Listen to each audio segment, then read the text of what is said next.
hype. This ain't luck. This is Gym Rat Crypto. This is the GRC anthem.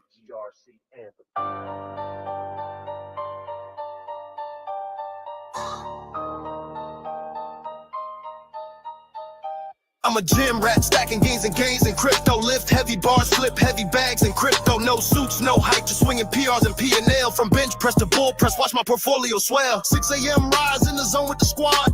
Metal plates clang while I battle the evil dogs. Pain is the profit, sweat is the proof. Logging the dexes, ticker GRC blowing the roof. No cap in the feed, no chill in the veins. Mirror the charts, I'm built from gains. GRC pressing heart like a preacher in flames. Pump posts like the block, bring waves to the chain. No spoon-fed picks, I bench my own fate. I don't wait on moonshots, I dictate.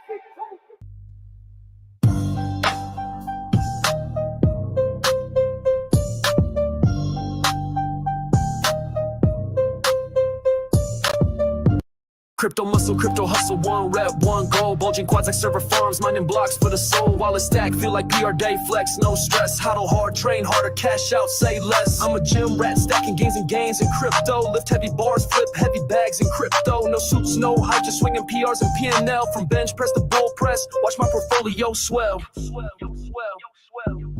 the GRC anthem.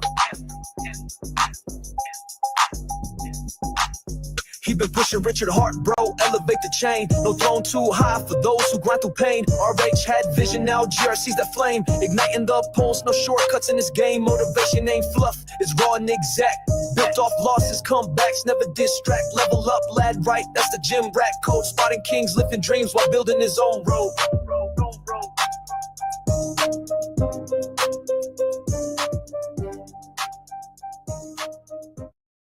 Push the weight, push the chain, tokens jump, no shame in game. Pulse, no sleep, it's hard and hustle. We monitor truth through sweat and muscle. Bar for bar, coin for coin, gym rat leading, not just joining. This the anthem, GRC, we coined it. I'm a gym rat, stacking gains in crypto. Lift heavy bars, flip heavy bags in crypto. No suits, no hype, just swinging PRs and P&L. From bench press to bull press, watch my portfolio swell. Swell, this the anthem, GRC anthem. Building legacy from the gym to the blockchain man. I'm a gym rat, stacking gains in crypto. Lift heavy bars, flip heavy bags in crypto. No suits, no hype, just swinging PRs and P&L. From bench press to bull press, watch my portfolio swell.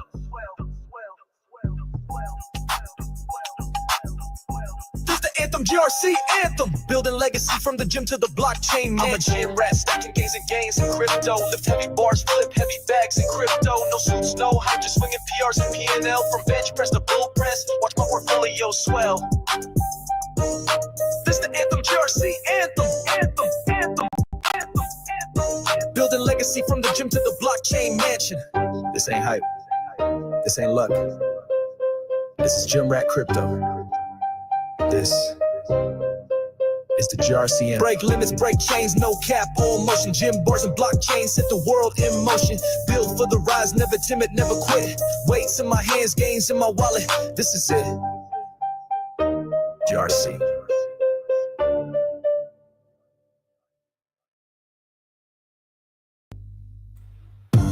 What is up, guys? It's your boy Gym Rat. We're coming at you live 7:45 a.m. Gym Rat's earliest ever live stream. If it was up to me, they would all be at 7:30 a.m. to be honest. This is my favorite time to ball. So don't worry, guys. We have a special guest today. His name is Drac. He is a super dev. He is a truth-seeking missile, and he will, if someone hands him 100 bands to do something wrong, he'll say, screw you, I'm truth bombing. And that's what I love about him. But the truth of the matter is, guys, I have been learning about the Chia Network on repeat for 4 months straight, more or less. And what that means to me is following the guys around that are so deep into the information that really all I can do is follow them and listen, and I have to let my brain actually do the puzzle pieces for me because there is so much information. I do believe in the Chia blockchain. I do believe it will change the world. So bookmark it, clip it, send it. That's all I got to say. I'm not going to get into the tech. because we're doing an interview today. This is Mojo Friends interview. It says Chia Friends interview. There's some conflict of interest with the word Chia Friends. We're switching it to Mojo Friends because Cookie said there was way more lore, and I said, okay. All right, so we have Drac on today. It's a different time. This is probably more of a playback because of timing as far as the morning, but I was going to do pre-recorded anyway. Drac is an amazing resource. He's an amazing family man, and he believes that telling the truth is probably the better way than just lying to everyone all the time. And that's also what I believe. I look for those people. Hey, there's smart people that steal as well. And then there's smart people that build as well. And that's what I like about the Chia community. This is where the builders are at. So we're going to go ahead and let me know in the comments. Audio, how's the audio? Plexican Papa, how's the audio? Jennifer, how's the audio? Good to see everyone. Biceps in the chat. Let's get it.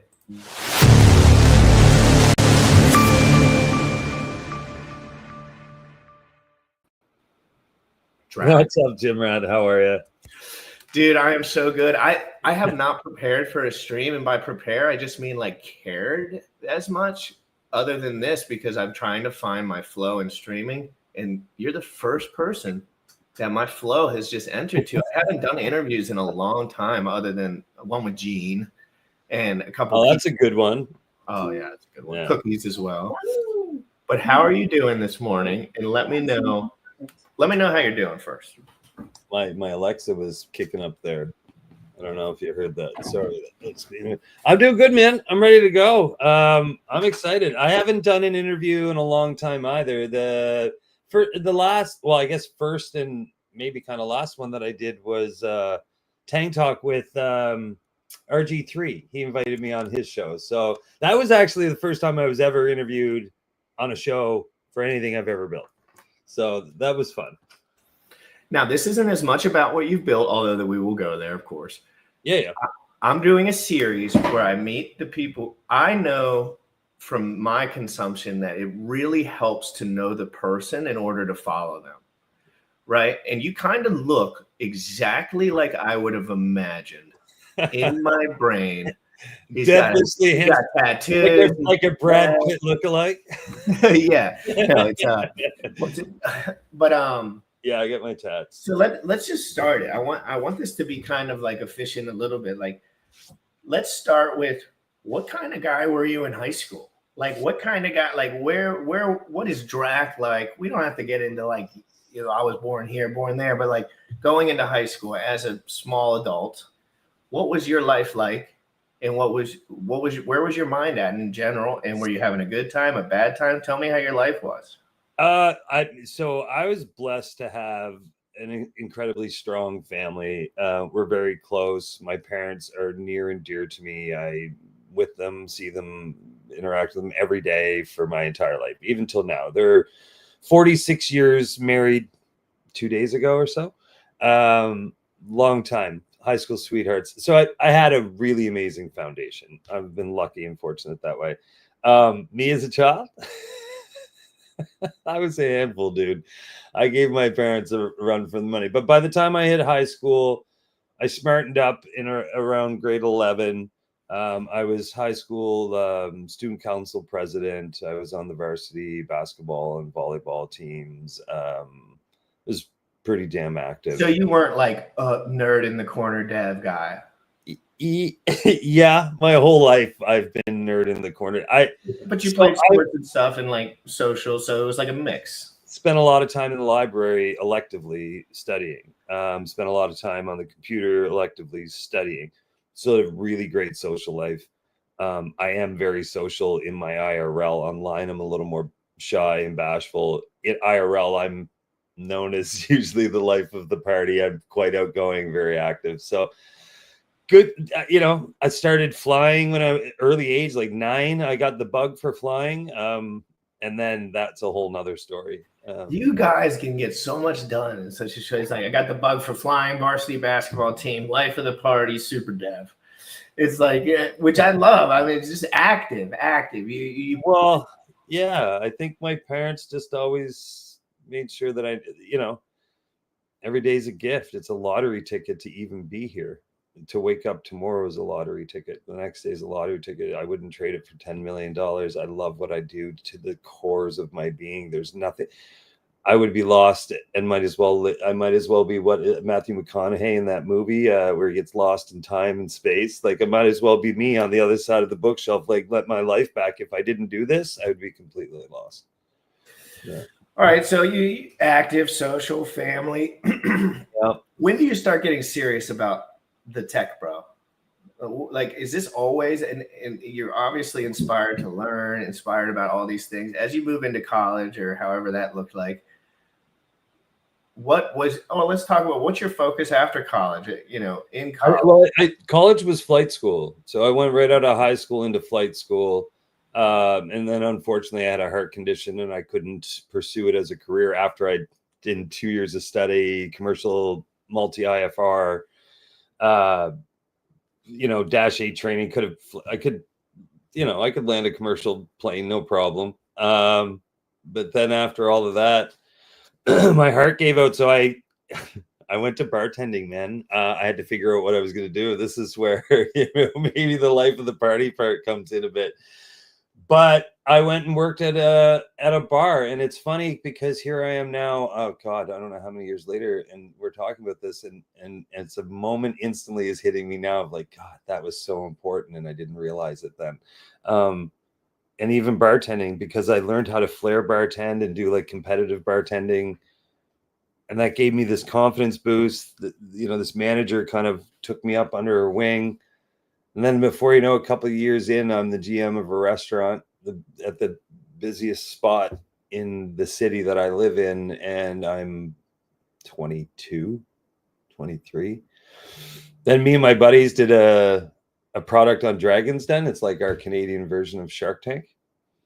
And we got $250,000 invest from them. And that was. I want to stop right there. Okay, that's not a usual situation at 22. No, it wasn't at all. Look it up. Quick Snap is the product. Just tell me about the moment. I don't even care about the product, although I am looking it up. I want to know. So you're 22. Where do you get the confidence or the friends or the wherewithal in order to be able to create a product of any sort? I don't know if I want to tell this story. Why? Is it too much? Well, the idea came in a state, you know, that I wouldn't talk about if you had children present. You know, it's psilocybin, let's just say. All right. Oh, wow. Interesting. It on the side of a mountain in the woods with the bestest friends I've ever had and still continue to am friends with. They're all very successful. We've done amazing things together. And so in a moment of clumsiness by one of said friends who couldn't tie his shoes, we began to tease as bros do. These were my, you know, the 4 horsemen ride or dies. And so you tease hard, right? And that teasing turned into taking a clip off a backpack, tying some laces through it. And then before you know it, we had we should do this. And Dragon's Den and Shark Tank were hot. And it wasn't like, you know, where did I get the confidence to do that? That's not, the confidence came after doing that. It came as a result of doing that. And that's when I got the bite. That's when I started sitting down and really reading on a regular daily basis, which was, I mean, reading is the most critical part of all of it. And that's where it started. That's where, when I think I maybe didn't realize it then, but that's where it all began to where I am now. That was the little fire. That was the little kindle to your spirit where you said, I can do this. Well, I knew a little more who I was because I've always been in computers since I was an 80s baby. Like, I've been on computers since before Windows, right? Like, I've ran BBS systems probably when Bram and Gene were doing their cypherpunk stuff. So I have a long history in tech, but that was when I realized that I'm not just a nerd in the corner in the basement. I have a lot of other Swiss Army knife tools that I can apply. And so that confidence is what led me to reading some things that gave me the confidence to apply to Apple. And that's how I ended up at Apple. All right. So you go through that experience. Yeah. You're doing the bartending thing, a little bit of psilocybin in the mountains with friends. It all converges. Yeah. And then you apply to Apple, and it doesn't sound like you went to school, how to be a full stack dev in 3 months school. So I've never been to computer school ever. So you learned it all on your own. 100% everything I've learned on my own. I've never been to school to learn computers. Listen to that, youngsters in the audience, please, on the playback, everyone. This is the message that I really want people to understand. This is not some dude that his parents were like, here's the code, sir. You know, so he learned this. He understood the opportunity. He had the flame. The schooling part, something I talk very openly about. I think most of schooling is a scam. I don't think education is a scam. I don't think learning is a scam. I think the metrics have changed in order how to get that done efficiently. And what it is drive, right? So you basically went on the computer and learned how to be a dev and read books or whatever. And then you applied to Apple.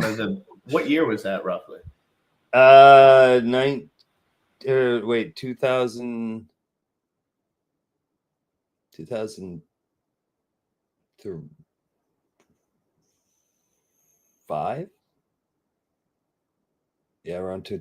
It was just before the iPhone was announced and released. So whatever. Is it weird to live through that whole entire craziest thing ever happened? The iPhone. Oh, bro, you don't know the crazy stories from my Apple years. I always refer to my Apple days. That was some of the most brilliant years of my life. I mean, rock star level living, events, and I mean, I could tell you so many good stories about the Apple years. That was really fun. Now, how many years roughly? So guys, just to put everything in context, like he started working for Apple. He had this kind of life boom, like your first sales job where you're banging up $250K a year. Girls are coming out of the woodwork. Your car is looking clean.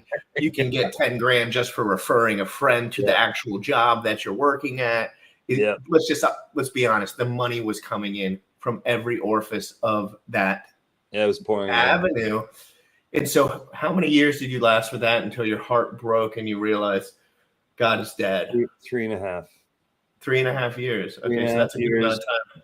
3.5 years. I set nationwide North American records while I worked for Apple, actually. So I worked with the big box brands, Best Buy, Future Shop, and helped set up the whole ASC, the Apple Solutions Consultant Program. You know, when you go into a store and you see an Apple guy standing at the little Apple section, I helped spearhead that across Canada. Me and Steve Rudy and a couple other people. And then we grew it out, but there became a point when I knew that my results were gonna hold me to where I was for much longer than I was willing to be there. And my movement through Apple's a very flat company. I don't know if many people realize that, but there was like me, and then Steve Jobs would have been like 5 rungs up from where I was. There's not a lot of vertical movement. Your job expands greatly and until it reaches critical mass, and then they've got to kind of shove you up one level, if you want to think of it that way. And so I was going to be where I was for a long time. I set a lot of records. I did a lot of really great stuff, and I was going to be there. And I wanted to be a dev. And I wanted to be a dev at Apple, and that was going to take far too long. And I made far too much money doing what I was doing for them. So at one point I made the decision to leave, and I was supposed to go to Bell Canada up in the executive suites in Western Canada there, but snowboard accident kind of took me down another road. All right, stay there. I don't sneak by these snowboard accidents, by the way. This is why the next stream we do will be nothing like this, by the way. Okay. It won't at all. This is for me. I'm a selfish little guy. You know what I'm saying? Sorry, because I enjoy your work, but I don't trust you because I don't know you. And that's just how I have go. It's not that I don't trust you in particular. Yeah. But so what is your happiness level / life contentment level about 2.5 years into Google or Apple? Oh, Cloud 9, man. Cloud 9. I mean, I was young. I was in my 20s. I was outperforming everybody on the team in the entire country, sometimes out of North America. It was the money, the cars, it was fun, man. It was great. Cloud 9 for a while, but then, yeah, I just can't be stagnant. So that's why I made the move. And then the snowboarding accident. So, but yeah. And then talk about it. You went snowboarding. You had money. You were hanging out with your Well, bros. I left Apple and I had 2 weeks in between, and I was going to go work at Bell Canada. And because my hope was to eventually make it to Bell Labs. That was hence the jump, right? So I wasn't going to be a cell phone guy. I was looking to, get in one of the most. Anyway, I took 2 weeks off. I lived in Alberta. I was like, I'll just take my nice new Mustang and I'll shoot down. I got snow tires on it. The hell with it. I'll go for it. So I drove down to Montana. It's pretty flat. It's easy driving until you get in the mountains. And then I went to Big Sky Resort. I was on the hill for about 3 hours. And then I spent the next month in the ICU at Bozeman Deacon's Hospital. Did you get knocked out? Knocked out? I mean, I know you hurt your body, but like, were you conscious? Oh, I was, Oh my God. yeah, dude. I was, it was, think 30 feet. And then, normally you're like this. I was completely upside down and landed on like my shoulder neck area. And that was it. I remember waking up in the hospital and thinking I was going to die and asking the whoever was over me. And they were like, we have to hurry. That's all I heard. We have to hurry. And then I blacked out again. And then I woke up, tubes hanging out of me and in the ICU. Oh, it was insane. Yeah, it was. And so that was a huge turning point in your life, obviously, because there's some mobility issues. There's some fear issues. There's insurance issues, which I think they're better with in Canada. A little bit. As far as like in the US, they'd be like, sit there and die, boy. Yeah. I couldn't believe when I got the invoice. That was a different experience for sure. It was like, hey, Mr. Cohen, we're so glad you're released, but you can't leave until you talk to us. Yeah. And I was like, oh my Lord. Yeah. So you got a wake up call and / real life events. And I do believe in God in general. So I always think things work out, which people get annoyed by, but I can't help it. So then you recover from that. And then where are you then? So you have recovered. It took months, I'm sure, maybe even years. And did you have kids at this time? No. So you were single at this time. Well, maybe not single, but no kids. Single, no kids. Yep. So just a different situation completely from the Drac that I know. It's so interesting. Totally. Oh, well, yeah. I mean, this is when I was jumping out of airplanes, jumping off of bridges, whitewater rafting, sea kayak, like you name it. We should go do this. It sounds dangerous. I'm already standing there and everyone, where'd Drac go? I'm already there. First one off every time. That's how I used to be. Anyway. I just left my arc of doing that, dude. I went across the world surfing and rock climbing and like real rock climbing, bro. Like, I'm a lean guy and I have a decent build for it, but like, we were going to Puerto Rico and places that people hadn't been in years, fun. And just finding these, you know how they drill in lead climbing things for people. And I was like, guys, I don't even know if we can trust this, but we were so young. We were like, we didn't care, man. I almost didn't care if I died in a way because of the way I was being so risky. And I'm just coming out of that arc. I almost died surfing in San Francisco. And my parents don't even really know that, to be honest, because it was so like quick. But I lost my board at like 15-foot waves on Ocean Beach, and I couldn't get out of the water. So I couldn't leave the surf, and no one can help you when the waves are a certain size because you're just a civilian. And it's like, I grew up on the ocean. I get it, dude. Yeah. It's brutal when you get trapped. People forget just how immensely powerful the water is. It's crazy. And then I built cell phone towers, like the 300-foot plus ones for like so that was basically like my first entry into the workforce when I was 19. Was like, I worked at Jimmy John's before then as well, and I worked for my dad in the summers, and I went whatever, but I was building cell phone towers 300 feet up, hanging from a limb while I was talking to a crane guy, like bring the 10,000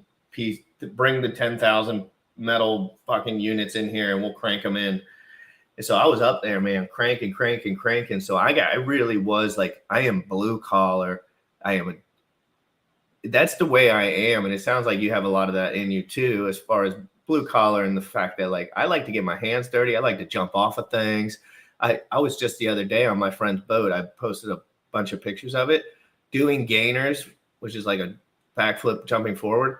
Off of like the top of his fucking like super $1 million boat.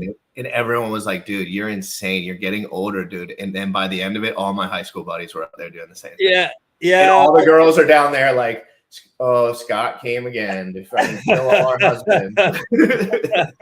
Yeah, I mean, oh god, even just saying all those things, it brings back memory. I had a lot of fun, Jim Rat. I had a lot of fun. We only have one shot at this life, and having stories like that, they don't go away. I have a ton of stories, and I love it. I can't wait. I can't wait. I guess I can wait, but the day will come, and I know that when my eulogy is written, it'll be good. I know it's gonna be good. It'll be me and Cookies like. It's gonna be good. I mean, I got stories I can't tell on here. In my close with my parents, they know them all, and I mean, I've partied with rock stars. I've met rock stars. I've toured the world. I've been here, there. I've had tons of money. I've had no money. I have had no kids. Now I got too many kids. You've lived life. Real. Dude, I will go on the ground so peacefully. So peacefully. I've walked away from money for the right reasons. I've held my ethics. I hold dear my values, and I feel like, in whether the world agrees with me or not, I've held all of my stuff together in the way that I will sleep very peacefully. And that's the one thing that I'm learning coming in. I'm 31 now, and the one thing I've never done, I have been broke. I have been not broke. And I have had great friends and family, girlfriends, broken hearts, problems. But I have never, when somebody put that money in front of me for something that I knew was wrong. And wrong to everyone is different. Like there's guys that get a sales job that's scammy, but they need money at the moment. But I've always been single. So it was kind of like, dude, if my kids were going down, like I would do whatever probably. You do whatever you have to do. You do, absolutely. But the moral high ground has come from like, just doing the right thing because you think the results will be better if you do. Well, that's the difference between wealthy people and people who just get rich quick, is if you look at the long game, nobody who's truly wealthy played the short game. They all played the long game. Yeah, and because life is the long game, and all these get rich overnight, learn how to dev overnight, learn how to get six-pack abs overnight. It doesn't exist. Oh my God. It doesn't exist. And even if you are lucky enough to get the bag when you're 21 by accident from double clicking on some EVM thing, you will lose it all. I'm not saying this because it's just, I've seen so many rich guys, and then the guys that go for the quick money, it's like, I've been super rich 3 times and I lost everything 3 times. And then it always comes back to them alone, hiding in the corner somewhere with their family, completely separated from them. And they're like, how do I avoid taxes? How do I avoid taxes? The whole conversation is, how do I avoid taxes? Versus just paying them and then going on to the next thing. Right. Yeah. So, okay. So, hold on. I had a question. Oh, wait. Can you tell a story real quick about one of the interactions you had with your employer back at Apple when you kind of went up there and were like, I'm done? No names. I had choice words and told them where to put those words because for the 3rd year in a row after doing the performance that I did, I just wanted to go home and see my family. And Christmas time and retail and Apple will make you realize, and I learned it through multiple years of doing it, that they are a legal company first, a product company second, and a customer company third, in that order. But if you flip the order, that's their marketing, right? It's you first, then the brand, then their legals. It's the total opposite behind the scenes, and they are intense in a good way. I enjoyed the work. I'm not complaining about the intensity of the work, but there came a point when morally I could not be walked on. When you hire a seasonal to come in and work a Christmas season, when your top performing staff hasn't seen his family in 3 years, just wants to go home, and the dollar came over me, even though we had the seasonal staff, even though everything wasn't just me being immature, like I don't go home for Christmas. If this was legitimate, all bases were covered, there was nothing. It's like, I just want to go see my family. I've been talking to them for 3 years, 2 Christmases of them in the chair with my iMac as if they're virtually, and they wouldn't let it happen. sorry, your job's not worth more than my family. Well, they just told you you're just I'm just a number. you're a money printer for us. Yeah. Yeah. And I knew that a lot of it, I was being suppressed by my direct report, the regional manager for Western Canada. I used to have to do his job when he was on vacation. I would be the cover. But I knew that his bonus was heavily dependent on my performance.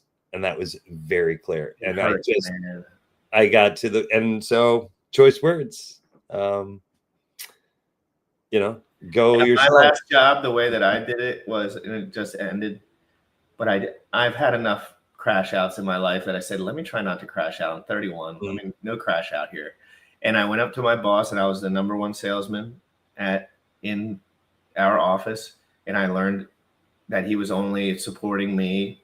You'd think somebody could support you for money and friendship, but over there, it just didn't really exist. And I said, hey, man, I'm done. Here's my car. Here's my everything. I got to go. I appreciate it. This was after I, just was the best salesman, blah, blah, blah. And he said, what happened? And I said, nothing, man. It's all good.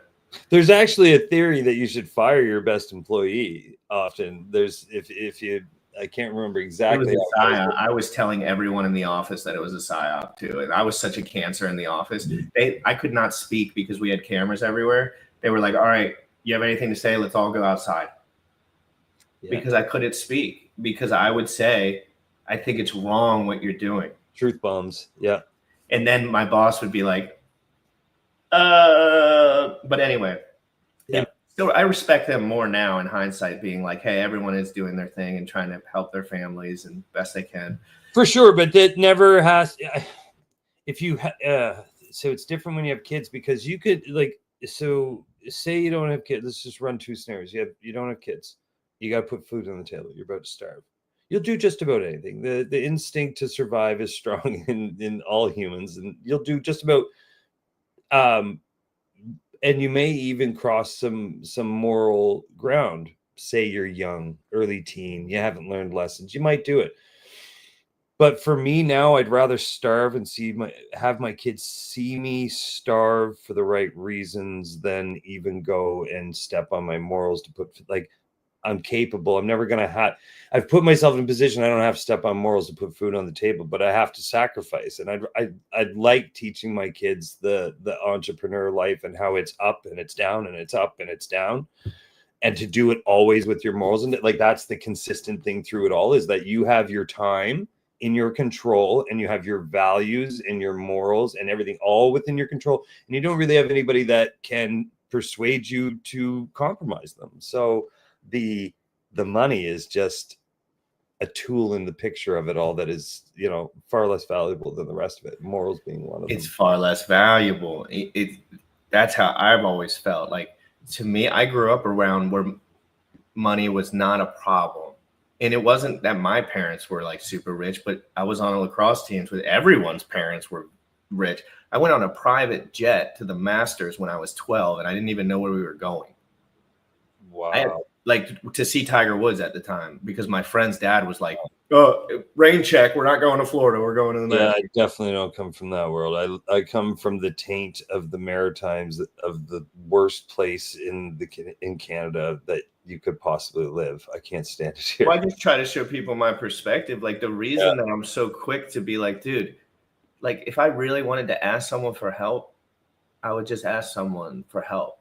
But I'm here because but I wanted to get into that entrepreneurial lifestyle, because for the first time, I streamed for 600 days. I went from never streaming one singular time to streaming 600 days roughly straight. And I made enough money to pay all my bills.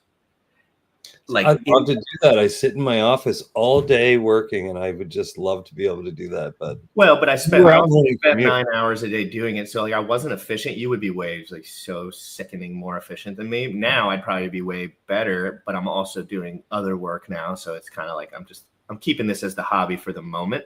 But if things pop off, you guys better believe if things pop off, I'm streaming all day, every second. I'm bringing everyone on. I'm doing a 24-hour syndicate on every platform. Yeah. And so, but the point was, it was so scary. I had to tell everyone in my life, Yep. But now I'm doing it and I don't have to do this anymore, right? Yep. Like I don't have to be like, no, in the system, because my emotional state has caught up to the entrepreneurial lifestyle. Yeah. It's not scary. I don't go to bed like, oh no, what if I made a mistake? It's like, Yeah. no, I did it. Yeah, exactly. Yeah.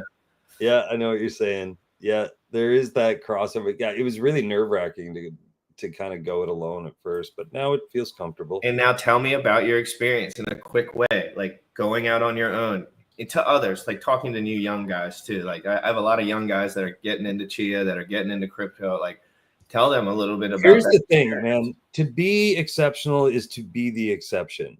When your friends are out, Alex Hormozy, go listen to him. I absolutely adore Alex Hormozy.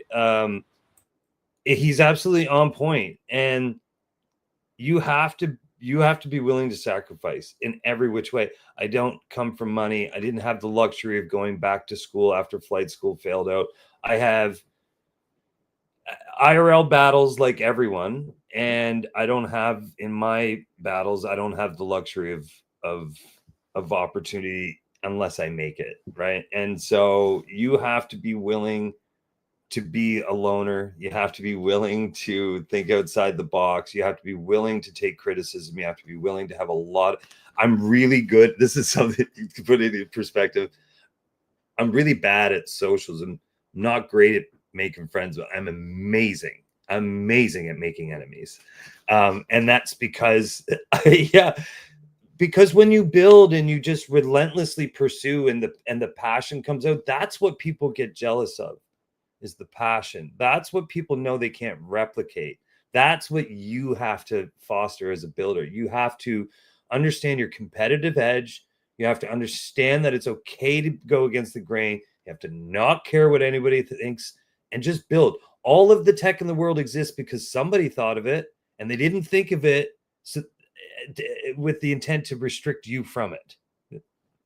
Use it. Go out and build something, play, do your own thing. The more, as I got older, the more I cared less about people's opinion, the better builder I've become. So, oh, it's in the peace in your heart, dude. I streamed about frickin' Hex and Pulse Chain, dude. You think that would destroy so many people's dreams and hopes? And yes, I have PTSD. Yes. But at the same time, all I ended up doing was taking a break and then publishing my results. I said, hey, look, this is what's going on here, in my opinion. This is why I would not put my money into it personally. And these are my results. And everyone's like, well, you're fudding your bags. And I said, well, if this was meant to work, then I'm going to have 3 Lamborghinis. Fudding your bags in itself, that statement alone is just a self-centered reaction to preserving your bag. It's money driven. I can't do it. I can't. Jim Rat, one of my biggest struggles in being a dev in crypto is the crypto. I actually can't stand it, to be honest with you, from the financial perspective. I love the decentralized tech. I love the ethos. I like the direction that some things are going. But the moment I hear, oh, well, you can do this and you can get a fractional earning, I'm out. Unless there's a creative brand and a full product behind it, and you say those words, I'm out. I check out. I can't. The money thing, it's the quickest way to lose my interest or confuse me or make me just care less. I can't. It just always conjures up it's not what I'm here for. It's not why I build. It's the byproduct of a lifetime of sweat equity, a lifetime. And that's all it is. It's a byproduct. And sometimes it makes my life easier and sometimes it makes it harder. And long term, it will make your life better, because Absolutely. really it's about mind share too. One thing that I learned is, even if you're making money, if you're focused on the wrong things for a whole year, you lost that year. You weren't free. You weren't at peace. You lost that year, and you're never getting that time back. Everybody in crypto needs to understand, crypto, software dev, builder, streamer, whatever you're doing, even just in regular blue collar, your fucking time is so valuable. We talked about this. If I said to you now, you want $1 million? You want $1 million? Sure. If I said to you, do you want 10 million bucks? Absolutely. Okay, I'll give you 10 million bucks, but you don't get to wake up tomorrow. No. You wouldn't even think twice about it. It would be a knee-jerk reaction to say no. So why are people out here trading so much of their time and their life and their morals and the values for a 2% gain on a shit coin that they know nothing about? Why would you take that gamble? Why would you? It shows through that sweat equity. It's like you just like in the blue collar world, they talk about drive time, windshield time, right? That's like, oh yeah, you're making good money, but you drove 17 hours in the last 2 days. So let's calculate the fleet, and then let's calculate the gas, and then let's calculate, oh, you're just listening to a podcast for hours, and that's really what the draw is. And so, and you put all those hours in, and you could have put it in on your own business. Yes. You could have put the exact same amount of hours plus your overtime, and you could just have done it for yourself. The whole, like, to not have a side hustle, let's say it that way. To not have a side hustle in 2025 clearly says to me, you're not interested in trying. We live in the anything's possible world. You have to have a side hustle. You have to be pushing.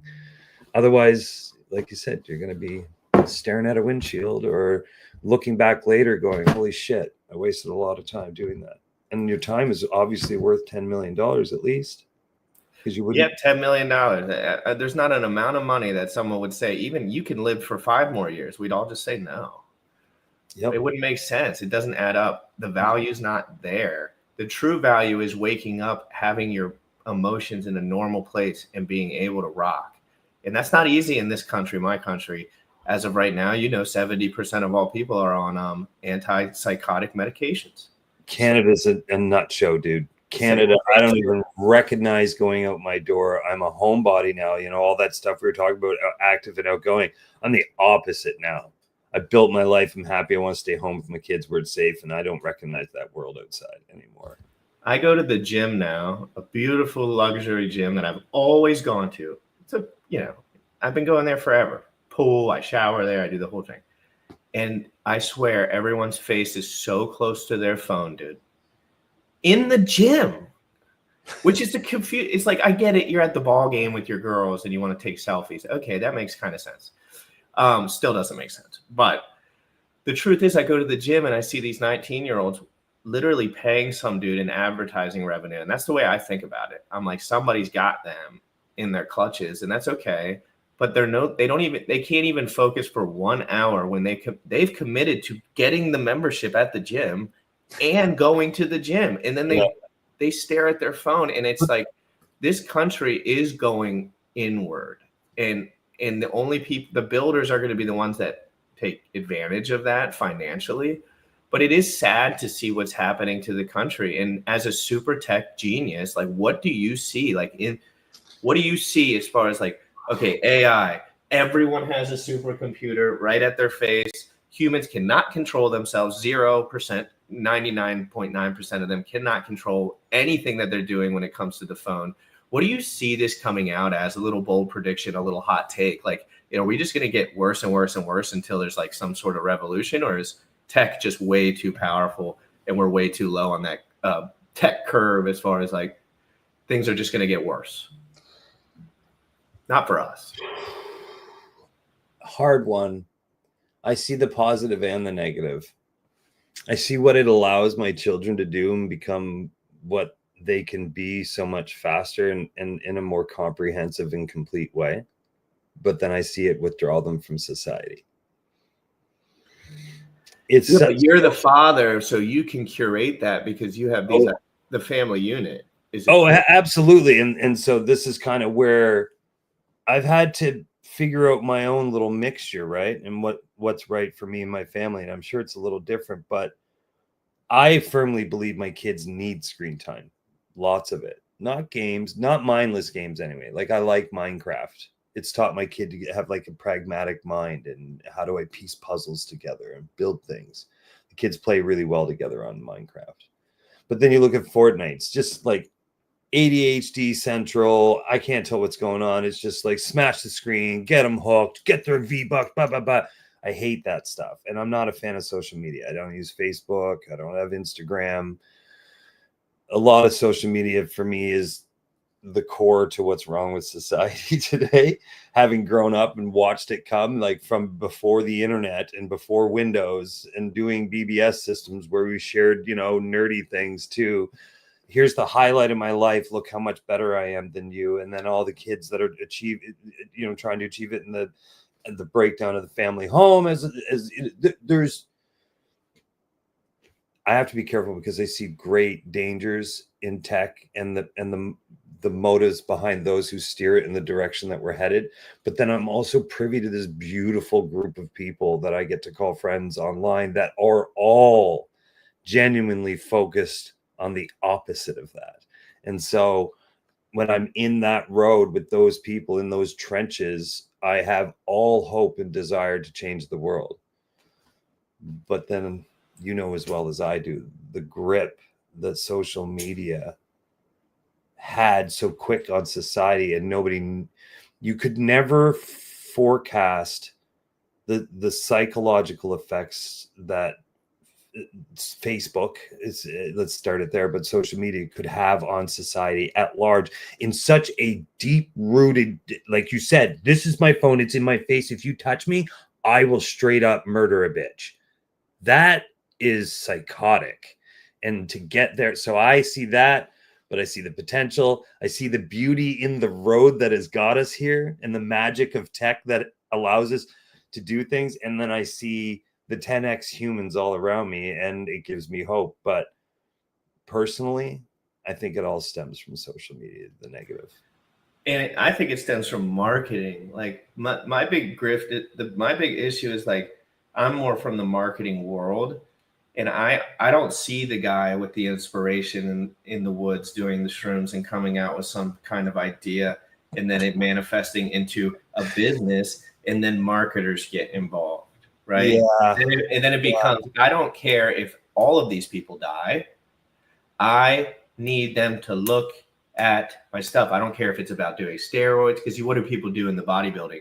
Tremolo, blah, blah, blah, this. And then guess what? 16-year-old kids are the ones that take the rap for that. Not dudes that have been through that rodeo and don't care about their body image anymore, because it's just like you grow up. Yeah. Right. And, so I just really seen, to be honest, Drac, like I don't know any builders in real life. Like I don't know one developer in real life. Oh, you know me now. No, I mean like that I ran into from my normal life without being on the internet. I never met those people. So like marketing was all I even like knew to look for. Like your kids are looking for tools, or you're showing them tools because you knew to look for those tools. This is the first time in my life where I'm getting the ideas that, hey, look, these tools were built for me. These tools were built for me to use and for me to build on. And it's going to be a long process, but it's just people aren't using them as tools. They're almost like a matter of fact. It's like, oh, we're watching a movie at night. Like, yeah, we're just watching TikTok now. Yeah. It's like, no. And that's why crypto is so amazing to me in general. So I come from a place where RuneScape, all of these games that were like interactive were the ones that drew me in. And now with the Tang Gang, with Chia, with crypto, it's almost like we're forming this video game where all the people that want to be in the certain alliances, there's the Jeets over on Solana, right? They just want to Jeet it up. Guys on Chia, I mean, I know there's people that take advantage of all the situations, but I have been in PvP hell for years, dude. I know what it looks like. I know when there's grenades going over my head. And Chia has not one vibe of that in comparison to me. And that's what gave me, this is where I want to be, because this is where I need to be, because I can't focus on my work if I am focused on my money at the same exact moment. I can't do that personally. So I think it's just tech in general, blah, blah, blah, blah, blah. You were a bartender. You worked for Apple. Big money out of your butt everywhere. You got married at some point. You had kids at some point. And then when does the Drac come into play? Like the Drac that I know. the guy who is online entrepreneurially building constantly. This could be more recent than I realize, or it could be way. You said Ethereum. You were building on Ethereum. Can you tell me about your crypto journey, like start to finish crypto? When did you become a Started on open. Actually, sorry, yeah. So Logan Paul, right? He did the NFTs there 4 years ago or so. He did Crypto Zoo. That was my first intro. And I remember, hey, good morning, monkey. I remember buying one of those and then getting the release, the reveal. And I remember thinking to myself, you got to be kidding me, man. Like, you have to be kidding me. I spent that much money on that. It's an elephant with photoshopped on butterfly wings as ears. Are you kidding me? This was my evolutionary. I was pissed. I remember, not pissed as in like I got rugged and so I was mad. No. It was my own damn fault. There was no rug. They did what they said they were going to do. But I remember thinking, you've got to be kidding me if that's what passes for work. And so I started. I called some friends. I called an artist. I called somebody, a friend who has Bright Stories. They're no longer founders. That didn't work out. But that's where it started. And it started from that moment of, no. This is not okay to call yourself a builder and do this kind of stuff. So I started conceiving Drac, the story and the idea of Dracatus, and I did a bit of trading, and then I got into ETH. I did OpenSea as my way to, like, how do I make an NFT? Did OpenSea, and I was like, oh, okay. And then I learned that's not the right way to do it. Then I followed a very, very much somebody who I wish I had never even encountered in my life. But I learned lessons, and I moved on. So that my ETH experience was very much soured by a particular community, and it's no different than, I'm sure, like what you've encountered. You just let me guess, they were marketing to naive people for naive reasons about a naive product. Yeah, extracting. And I eventually had enough. And I conferred with a group of my friends at the time who were a part of that community as well. They didn't just go rogue. I actually had a room, some of which some of which still pretend in the space like they're, virtuous, and, they still have the knife on the hand in the back kind of thing. And I know who they are, and I steer clear of them because I know the motives, because I called that out and conferred with these friends, and then I had knives put in my back again by said people who were, supporting the decision for me to speak out against somebody who was malicious, narcissistic, dangerous, mentally unstable, just a fraud in every sense of the word. And it would take a lot for me to do. I'm not the type of guy to come out and just be like, I don't like what you did there. I see your wallet, you fraud. I don't do that. And you had to learn it before you were willing to publish it. You had to be 100%. I'm not just going to do it yet. 1,000%. And it took me a long time of being in that abusive relationship, if you want to call it that, alongside many others in that relationship of that community it took a long time for me to realize my voice is valid. My experience is much more than most people in this room, which it took a while to realize, because there's a lot of fake, and then there's also just not the reality of even just you and I sitting here having a face-to-face. So it took a long time. To muster the confidence and the understanding to say so. And then I did so, and that soured my ETH experience. The details are on record everywhere, and I've spoken about it, won't do it here. So that made me realize, wow, I'd been following the wrong person, the wrong narrative, perpetuated by this person amongst many others, and realized, wow, this ETH stuff is super adversarial. And like I've told you earlier, I don't care about money. I wasn't there for trading. I was there for tech. And then I learned the tech sucked. And then I learned the people sucked. And then I learned the community and the adversarial nature of it sucked. And then it was just like, I'm out of here. I almost walked away from crypto. I took, 6 months off being online. I used to be online streaming like 18 hours a day, doing spaces, me and my friend. And I'm not putting up with this abuse. If you think that I need to stick around and put up with this kind of abuse with the skill set I have, you're kidding me.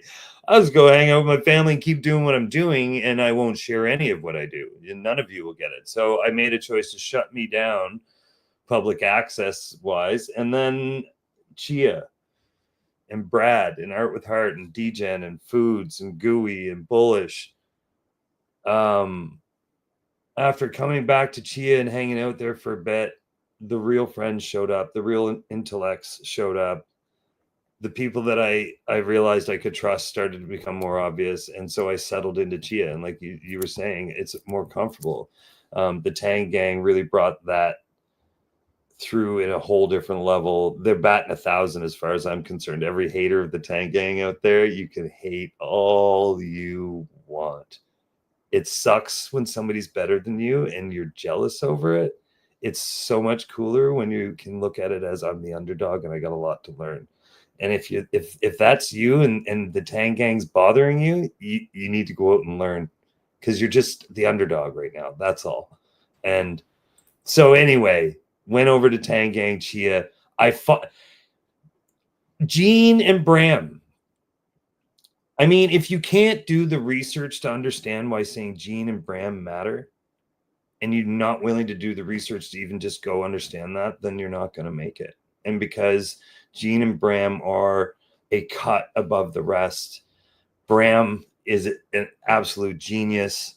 Gene is the most accessible CEO, founder of a crypto. They're going to change. They're going to affect a larger change on the globe than either of them have done individually to date, and larger than since their original ETF was launched. They're going to absolutely lay out an entire new financial product for the globe. BlackRock knows about these guys, and still they show up. Still, I go to Toronto and I shake their hand. Dude, the proof in the pudding of the tech of Chia, the people of Chia, the community of Chia, guys like yourself. I've found home when I left ETH and moved to Pulse with the Tang gang. And then it's like I saw my two favorite groups of friends come together. And it was like Tang gang and Chia just smashed together, just like my West Coast friends and my East Coast friends when they met at my wedding. It was absolutely, that was a good one. I was nervous, and then it was like, bang, okay, this is good. And then it was like, okay, this is bad. Kind of the same way, in a humorous way, with the Tang gang and Chia. It's like, these are two great communities, very polar opposite in some ways. They smash together, and you kind of got to like bite your finger, like, is it going to work? And it's two beautiful communities of super chads and creative geniuses and like-minded individuals, which you know. And so this is where I rest. This is where I lay. This is where I work. And so when did you first learn about Chia Network? Like from that, from 24-hour space?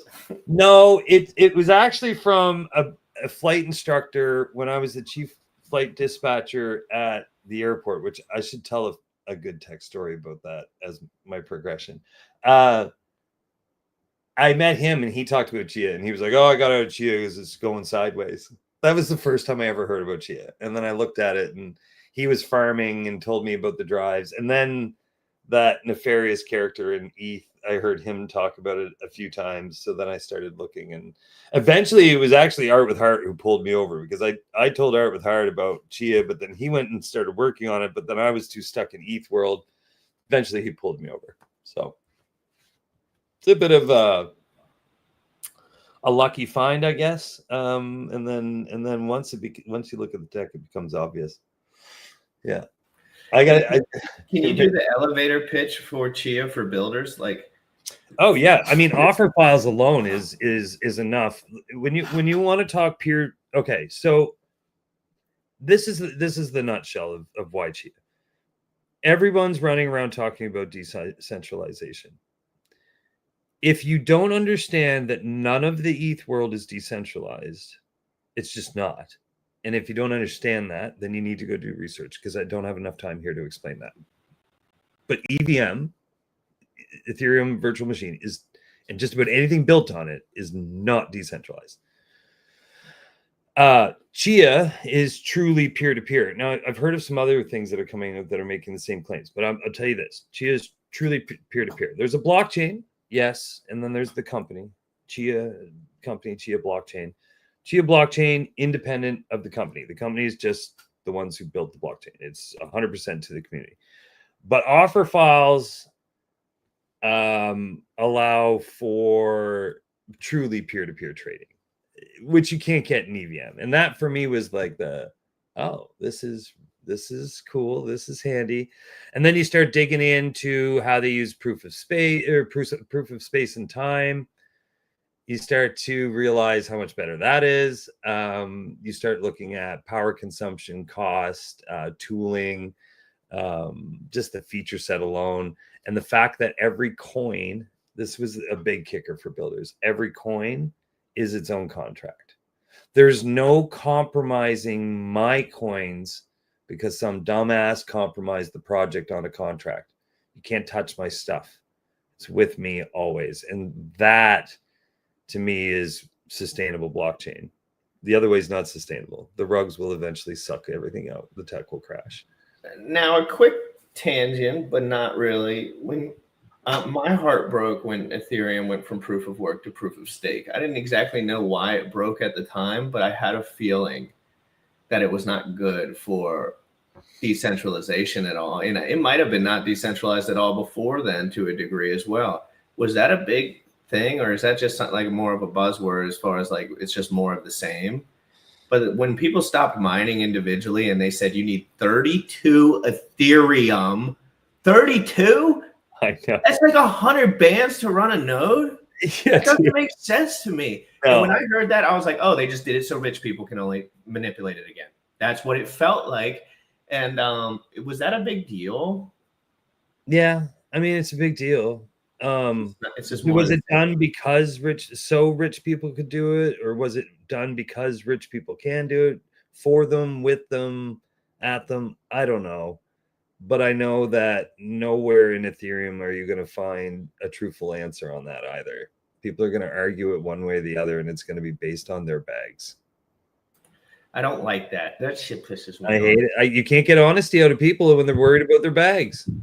You can't. But if you're worrying about your bags, you're screwed. That's how I feel about it. Like if I was worried about Netcoin going up and me not knowing a damn thing about it, which I do not, yeah, I would be like in a manic state for all day trying to figure out and then buy the top. And I'm not saying it's not good or bad. What I'm saying is I have to stay in my lane emotionally, or I'm not going to get anything done. Ever. Everyone wants your attention. Everyone wants your money. I want your money. Give me your money. I want it. Everyone wants it, right?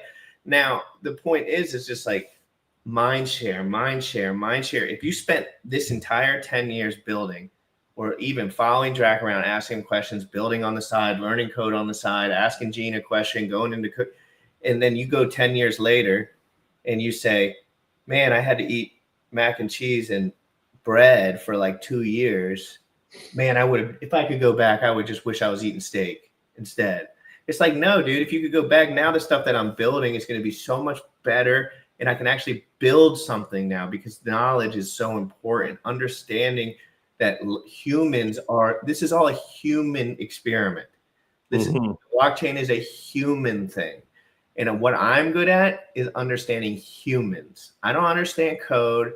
I can understand code if I've spent enough time doing it, which is another important thing. Don't think you're priced out of learning stuff either.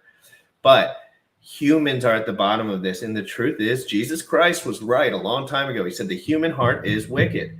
And not everyone, but Drac knows what it's like to have a bad intention. It doesn't mean that he acted on it. You know, when you're 24 and you're dating 3 different girls, your intentions aren't. Listen, dude, if I wanted to, I could be retired and have millions in banks scattered around the world. If I wanted to use my skill set for profit, I could have long been gone and be sitting on a beach right now, easily. You can't do that shit, dude. But then you just drink yourself to death or Who wants to whatever. live like this? Who wants to live? I can't look forward in my life if I'm looking over my shoulder. You can't do it. How are you going to move forward if you're just always looking over your shoulder? Like it's just not worth it. You'll never sleep well. You can't. It's not sustainable, and it's not productive, and it's not valuable. It's your time and your self-respect and your word family. And your family. People need to know that. Like, people need to realize, like, dude, if I had all the cars that I ever wanted in the best location that I ever wanted, and they said you don't have to do anything anymore. Actually, you can't do anything anymore. You just have to chill. Oh, I would kill myself. Like, I would be, because we only get one life, and no one's going to remember you anyway. Truthfully. No. Yeah, there might be a couple people that are like, that dude was a real groundbreaking guy. Doesn't matter, because they'll be dead too. And so we're all going to die. And you do have a chance to have a family, and you do have a chance to have work that you've published. And that is all that you get. And even if it doesn't matter at all, that's all that you get. The only guarantee that you have of your legacy living on is your kids. They'll remember you until the day they go. And after that, your memory's gone. Like, yeah, I remember my grandfather. Not the hot girl at the gym that you had a fling with. Yeah. It doesn't matter how nice she was to you at the spritzer. No. It doesn't, because people are self-serving. So you have to rely on what you know to be true. You know to be true that your family needs you and you need them. And you have a couple close friends that you can really form alliances with. And then you have what you do. And what you do is build, right? And I want to switch into you more so now. So, like, we figured out how you found your way over to Chia. We figured out how you got into Ethereum, and you did the same thing as me, just on the dev side. I went into Ethereum. I was just a Bitcoin investor here. I had no idea about nothing. Bought Bitcoin, best decision I ever made, went up really high, sold it. And then I went into, I need more of this money. And how do I get it? And there was guys already prepared with their marketing schemes, waiting for guys like me to come in. Yep. So you got to understand, the smart people also know that it takes time to be smart. So they're going to catch you before you get there. Yeah. Right. And they caught guys like me with all my Bitcoin bags. And then luckily I'm a bit aggressive. So I get into things early, which can generally be a good thing in the EVM world. But at the end of the day, I spent 3 years of my life almost got erased, although I learned amazing lessons and probably important lessons that I needed to learn because of the same thing that you said. I realized that it was fraud. I realized that it was psychopathic behavior. I had never met one of those people in real life. Me neither, man. I never knew they existed, dude. I knew people that did picnics and pool parties with the kids. And so when I came into this arena where there was a guy like screaming at the top of his lungs that he was going to make your life 1,000 times better by 1,000x's your money, and saying, I am the smartest man in crypto. Guess who the only people that can fall for that was? People that didn't know anything about crypto. Oh, dude. Oh, man, I would look around and you know, the blue ocean, red ocean thing, I would look around and it was like I was swimming in chum, dude. It was just the sharks were in the water and the people were mixed in with the chum. And it was like, they're getting eaten alive and everyone's clapping. What's going on? It was crazy. And I'm going to talk to the chat for 1 second. Yeah. Can you talk about how to find and buy Chia coins? Now, it's not that I don't do spaces on, it's not that I don't do anything on that, but that is not what this episode is all. But xch.trade seems like the kind of consensus for people to. But the truth is, I am moving away from caring about that as well as I become more mature with the information. You know, there is only certain ways to learn if you don't know too. Like for me, launching a coin was all about the learning process, like going through the process that I fell into a million times and doing it with some respect, with some dignity. But I also never published anything. So I was like, this is my first time trying to publish something. And guess what? I'm already on to how can I build now? So now my next journey is how can I build some sort of fitness reoccurring loop? My thing's fitness, right? But I want to build something where people can prove that they do their daily workout, prove that they put the amount of effort in, and again, this will take a long time, and then earn the rewards from that on a daily basis, small rewards, and then build a community with that. I've never built a real community either that wasn't based on complete fucking lies. And but we will do talks on that, and I have done videos on that before. I've done one with Cookies, but again, Drac's whole ethos, and I'm very aware of is that's not what's important to him, and I think that's the right way to be. First of all, I think that is the right way to be. And that is what I am. I just came out of a traumatizing relationship. So I have some learning to do as far as that. But as far as the coins, if you go on the spaces and do all that stuff, the one thing I can say is there's not that many people there yet. And I think in the future, there will be a lot more people. That's all I can really say about it. As far as learning Chia list. Oh, wait. And Steve, what is good, bro? How are you, bro? What's up, Steve, buddy? Oh, I love Steve.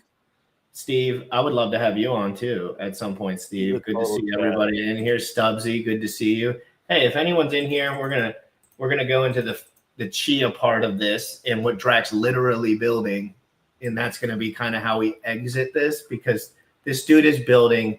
To be honest, I can't keep up with it. I cannot keep up with him. I can't keep up with Bullish. I can't keep up with any of these guys because they do about 3 or 4 projects kind of simultaneously-ish as it's like opportune. So, and I have a Twitter group. If you want to be in the Twitter group, we all have Twitter groups, and I'm realizing that blowing up the other ones isn't the best way to make friends. So I made my own as far as like the Twitter group where you're just talking to your bros. So there's a GRC Tang Gang Twitter group. DM me on Twitter, and I have a Telegram. Get in the Telegram. You can ask me specifically anything. And if anyone on here is having trouble with Sage Wallet, I have figured out every single bug on Sage Wallet. Every single bug as far as the user side of it. Because I had like 10 wallets, and I was doing the same thing I always do, but it was getting stuck up with the coin split model, and some of the combined stuff kind of sticks up. If anyone's having questions about how to unjam some of your stuff on Sage, I am the right guy to ask right now, probably, because I just went through it and figured it all out. But I want to know about Chia Lisp. So when you jump over to Solidity to Chia Lisp, what does that look like? What does that feel like? And what does that look like for a builder? Because there are builder young guys in here that want to know that. I don't do Chia Lisp. Isn't Chia Lisp how you make stuff on Chia? No. All right, well, just explain to me what I don't know. Common misconception. So if you're going to get into it, so the work that I do depends on Chia, on the blockchain, offer files, things of that nature. Chia Lisp is if you're going to be doing like the coin puzzles, say. So if you want to write the contract that is in that contained coin, then yeah, you're going to need Chia Lisp. That's the type of work that you see guys like Yakihito doing. That's what you'll get out of that. But to be in Chia ecosystem and creative to the nth degree, you don't even need to know Chia Lisp. In fact, I would dare to say that if you were to ask even the heads of Chia, they would all say the same, is that Chia Lisp serves a purpose, obviously, with the Chia ecosystem, but it is not the first step into building on Chia, not even close. What is the first step? Just showing up every day and talking to people. That's the first step of all of this. But technically, which is super DeFi and super sick. Yeah, but technically, just get offer files. Understand how offer files work. If you can understand how offer files work, then you can understand how to trade things, sell things, buy things. So once you know how to trade, sell, buy, then you can start learning how to build and turn those things you build into offer files so that people can trade, sell, buy your things.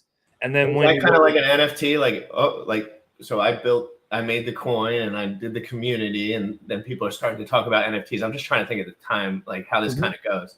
Yeah. Is building an NFT and publishing it for, and putting an offer file up for it, like sometimes the next step for people? It depends on what you want to do, but I would say it's a good step that everybody should learn, even if you're just in the coins. I've never learned it. NFTs. You should be able to get both, because especially in Chia, everything's a coin. Even your wallet's a coin. the NFT is a coin, the coin's a coin, the wallet's a coin, coins, coin. Everything is just a coin in Chia.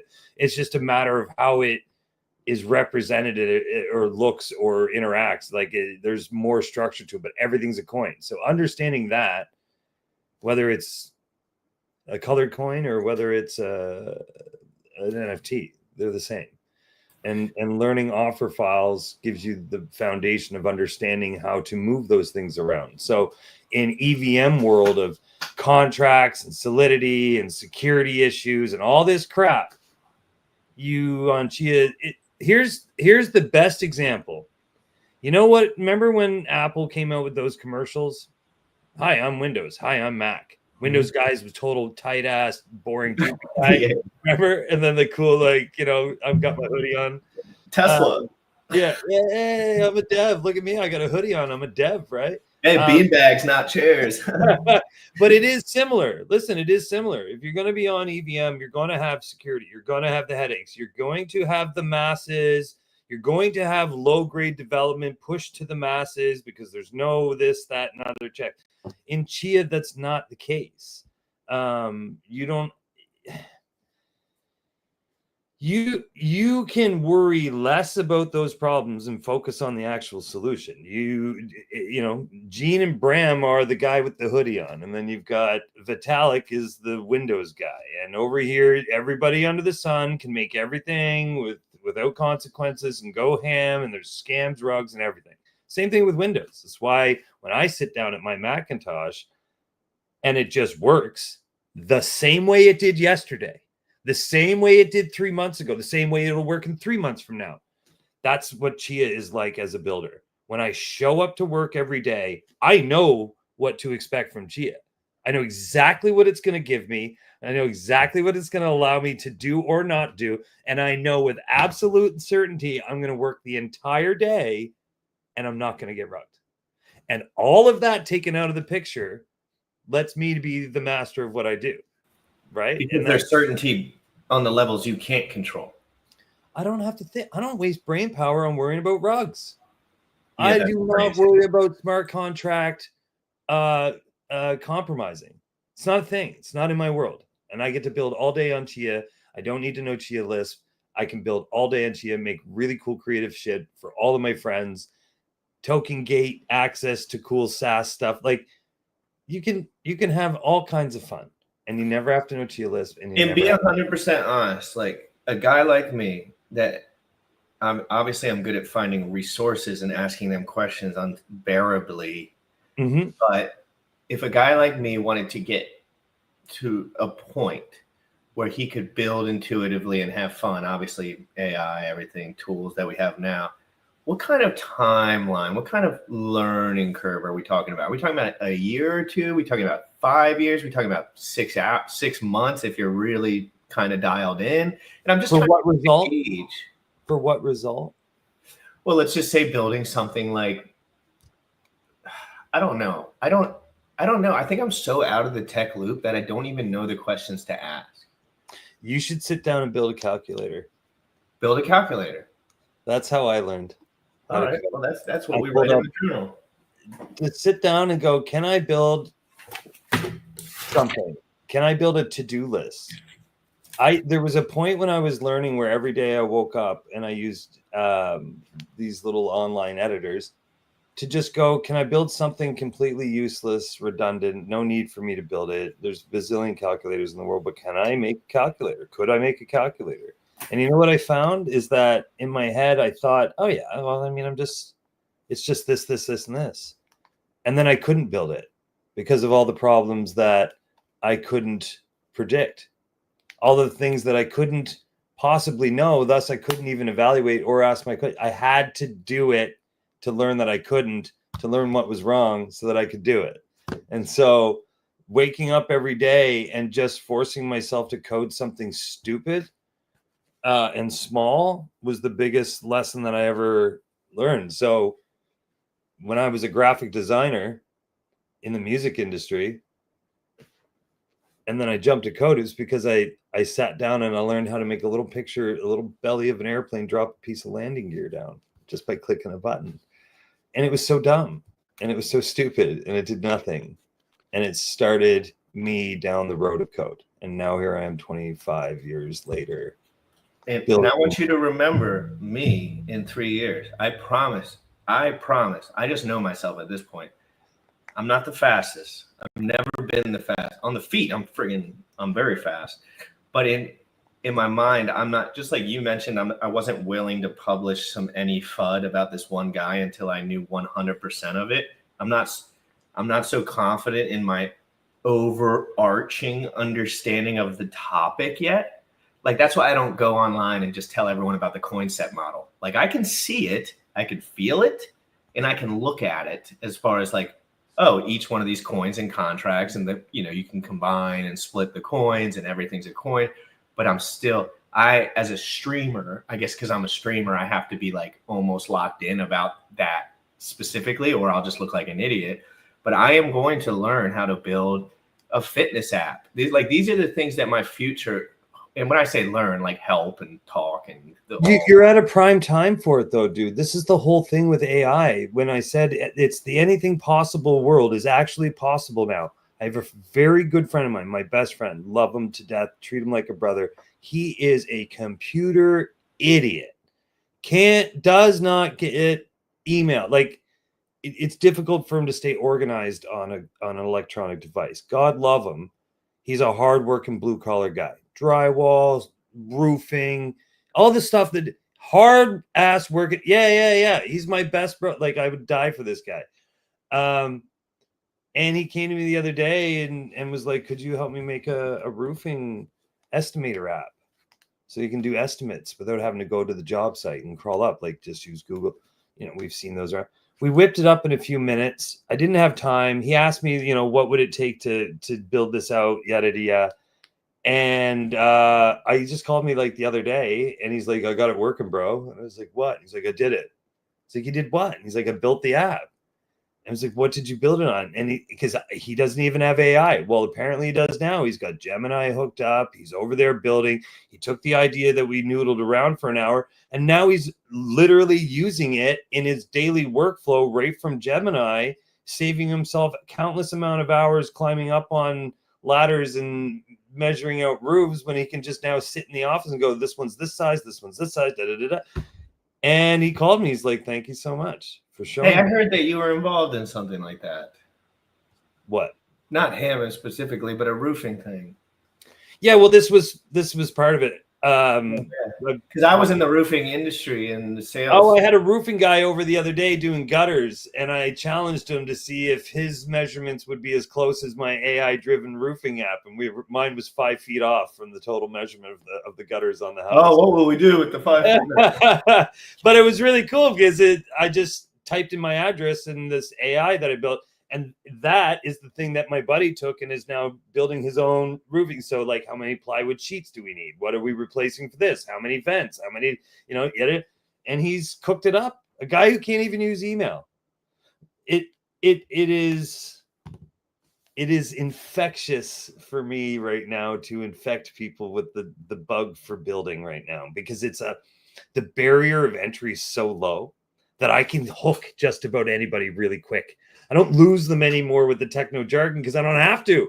I can say, go to GPT. I'm an example of that. Like, I'm starting to see where I didn't even think I could understand crypto. Again, did not use a computer until I was 21.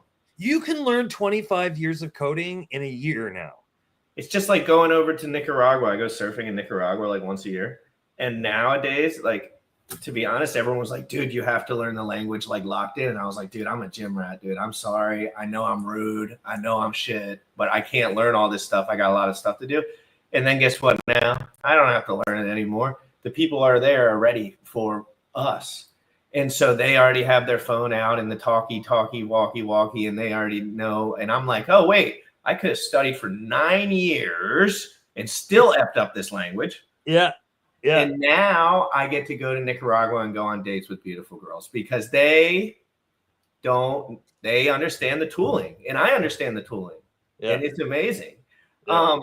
So as far as what you're building, I want you to go, because this is for me too. So don't think you're talking to only the audience, please. Okay. I want to start with Drac. You have it below on the left, Draticus. Can you tell me what it is, what it's going to be, what it's meant to be, all of the stuff so I can know? And it's not that I have looked it up a bunch. I've heard. I'm building Drac, I'm building Crate, I'm building this, and I haven't gotten around to this yet. Yeah. So it's where I started, and it is my passion project. It probably will never be done. And what it started as and what it is now are two very different things. What it is now is the story of my building in NFT space, more or less. That's the byproduct of what has come out of it. It wanted to build a game. I just wanted to build an NFT better than stupid freaking CryptoZoo. This was the whole reason. I was just pissed. And then I looked around the space. When you say better, what do you mean? Just like the visual, obvious, like no. I saw that, and I saw, on-chain cocaine and on-chain this, just dumb shit everywhere, mostly by narcissistic extractors. And I was like, this is so not right. I need to teach. And I didn't even know that I needed to teach. I just knew that I needed to come in and be more creative, take up more space so that the scammers didn't have as much room to work. That was the whole point of Dracatus. And optics, like they know that Drac's around. When Drac starts wandering into the room, like, let me go back to my dungeon for a little while. Well, I wanted to get it to that. I wanted to be a better example, like than these extractors. I wanted to be better than. And so for me, brand is a big thing. Even if you're just doing a simple PFP project with all kinds of great art, it doesn't have to be overcomplicated, but it needs a brand. Even if you are the brand and it is a product of you need to develop. That's why I don't like the Anon thing very much. I get why some people do it. Hell, I wish I had done it. I'm going through a divorce. This year would have been beneficial, but it's not.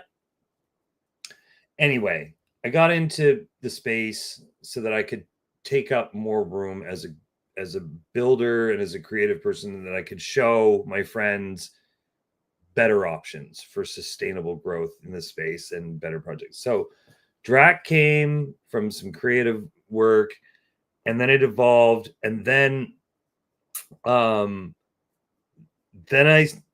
steered down the, anyway, Tang Talk came up, and that derailed me for the next year from Drac. And then I've kind of what I'm working on is a byproduct of one second. Sorry, I have to take your time, dude. Here, watch. Well, just like that, Drac.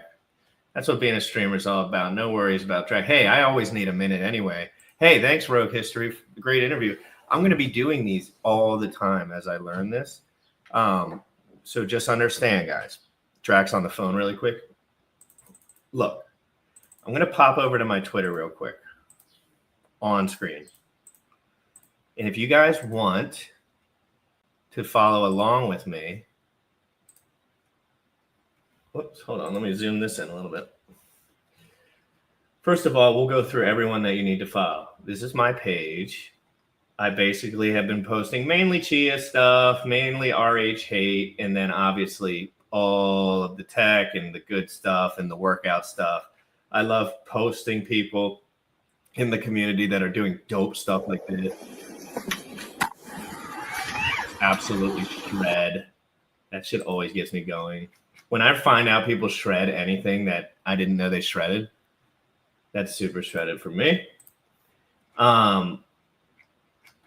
Yeah, so I post everything on Twitter. I do believe that X is the best way to market in general. That's just my opinion. Today, for example, if you followed Cat Network Index, we're getting Cat Network Index to 1,000 followers on X. Oh my God, Monkey Zoo, please, please, please. I'll set up a time. Dude, can we set up a time today? Can we set up a time today? Not for today, but I'll DM you, and I can't wait to make a thumbnail for that, dude. Another thing I love doing, making thumbnails with my bros. And like the one for Drac. Can you guys tell me if this is decent? I'm trying to catch a gauge. Hold on. Was this a decent one? Like, do we like this style kind of moving forward? Is it a little too clunky for the new wave AI stuff? I care about this stuff. I really care. Like Bram, we did Bram the other day. Real estate on the blockchain. That's my GRC meme, by the way. There's CNI always. I always add CNI to my stuff. I don't know why. He's my boy. I love cats. I just do. See, I always add CNI. So do you guys like these kind of thumbnails? Are they kind of hitting good in general? Just like the art and the optics, I do want to know. I appreciate CNI on here. So copy link. Guys, retweet this tweet. Me and CNI are learning to meme with GRC. He made the title. I did not. You won't be learning too much from me, but I'll be asking amazing questions. Guys, memeing is a big part, and art is a big part of crypto. If you don't realize that art, building pictures, building relationships, it's almost like NFTs and pictures are like, you go back and it's the story that never can get erased. And I am super into art now. I am super into creative lore. I am super into having fun with my friends. And Fusion Zoo released first, a matter of weeks now. Okay, so I'll make it for that. I'll make it for Fusion Zoo. And then I'll DM you and get some specifics on that. Okay? So whatever Fusion Zoo is, I am going to learn it. I am going to make sure I'm DMing you, and I'm going to make some thumbnail art. And I just add the thumbnails, and then whenever you want to come on. And anyone else, Steve and Monkey Zoo, do you think there's anyone else that you would recommend me getting in their DMs and asking them? I'm not ready for a Bram interview yet. I'm not ready for that. I'm ready for Gene, because he's like, feels like I'm talking to a guy that's Drax as far as I've gone in the tech world. But guys, please go ahead and that tweet that I posted up here, show it some love. Fusion Zoo, inception of NFTs. Dude, Steve, this is going to be crazy. I want to talk to Steve more too, because everyone has great things to say about Steve, but I don't necessarily, I can identify the picture. I can identify everyone loving him, but I want to chit chat, whether that's in spaces or whatever. Or I don't know. Some people don't chit chat. I don't know. I'm trying to figure out everyone, and I want all the people to come on the show and give their piece, just like Drac did here. This is what I'm okay at. I'm not the best at it in the world, but I'm pretty good at it, I think. And I think if we get some momentum here, then I can help lift up, whether it's a little or a lot, all of the people that are putting in hard work, and we can kind of get the grifters, not the center stage. They're going to have to get their own marketing here. So I do want you to follow CNI, Cat Network Index. I do really enjoy this guy, and I think he has a heart full of gold. And he had a different name back in the day, so you guys probably know him as something else. But this is an example of what people are building.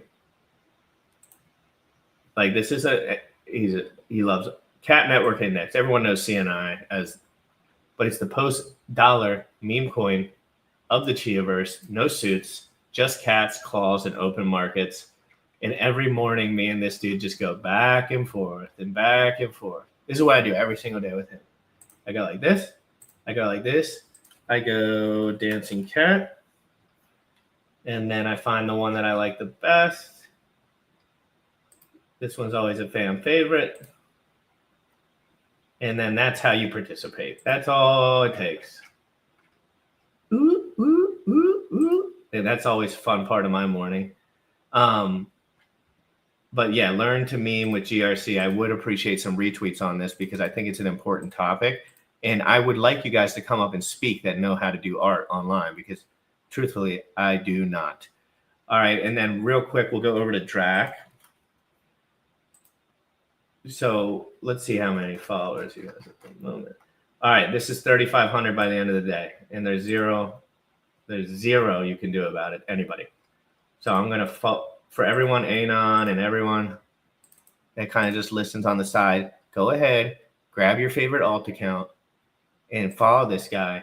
And I don't know anything about what he's building, but anything with art like this and wizards, and I like wizards and like all that stuff. I was a RuneScape guy, so like the lore is so deep. I was so young. and I was a mage, 99 mage early on before it was cool. And yeah, so follow our boy Drac. There's one thing I can tell you about this guy. He's not going to lead you down a hole that's going to ruin your life. Do you understand? He is experimenting and having fun and building on Crate and working with Bullish and all those guys. These guys' intentions are truthfully good. Truthfully. And in crypto, to be honest, it's so hard to find that nowadays. It took me years, truthfully. And it's not just Drac. There's other people. They're all in this community. It happens to be.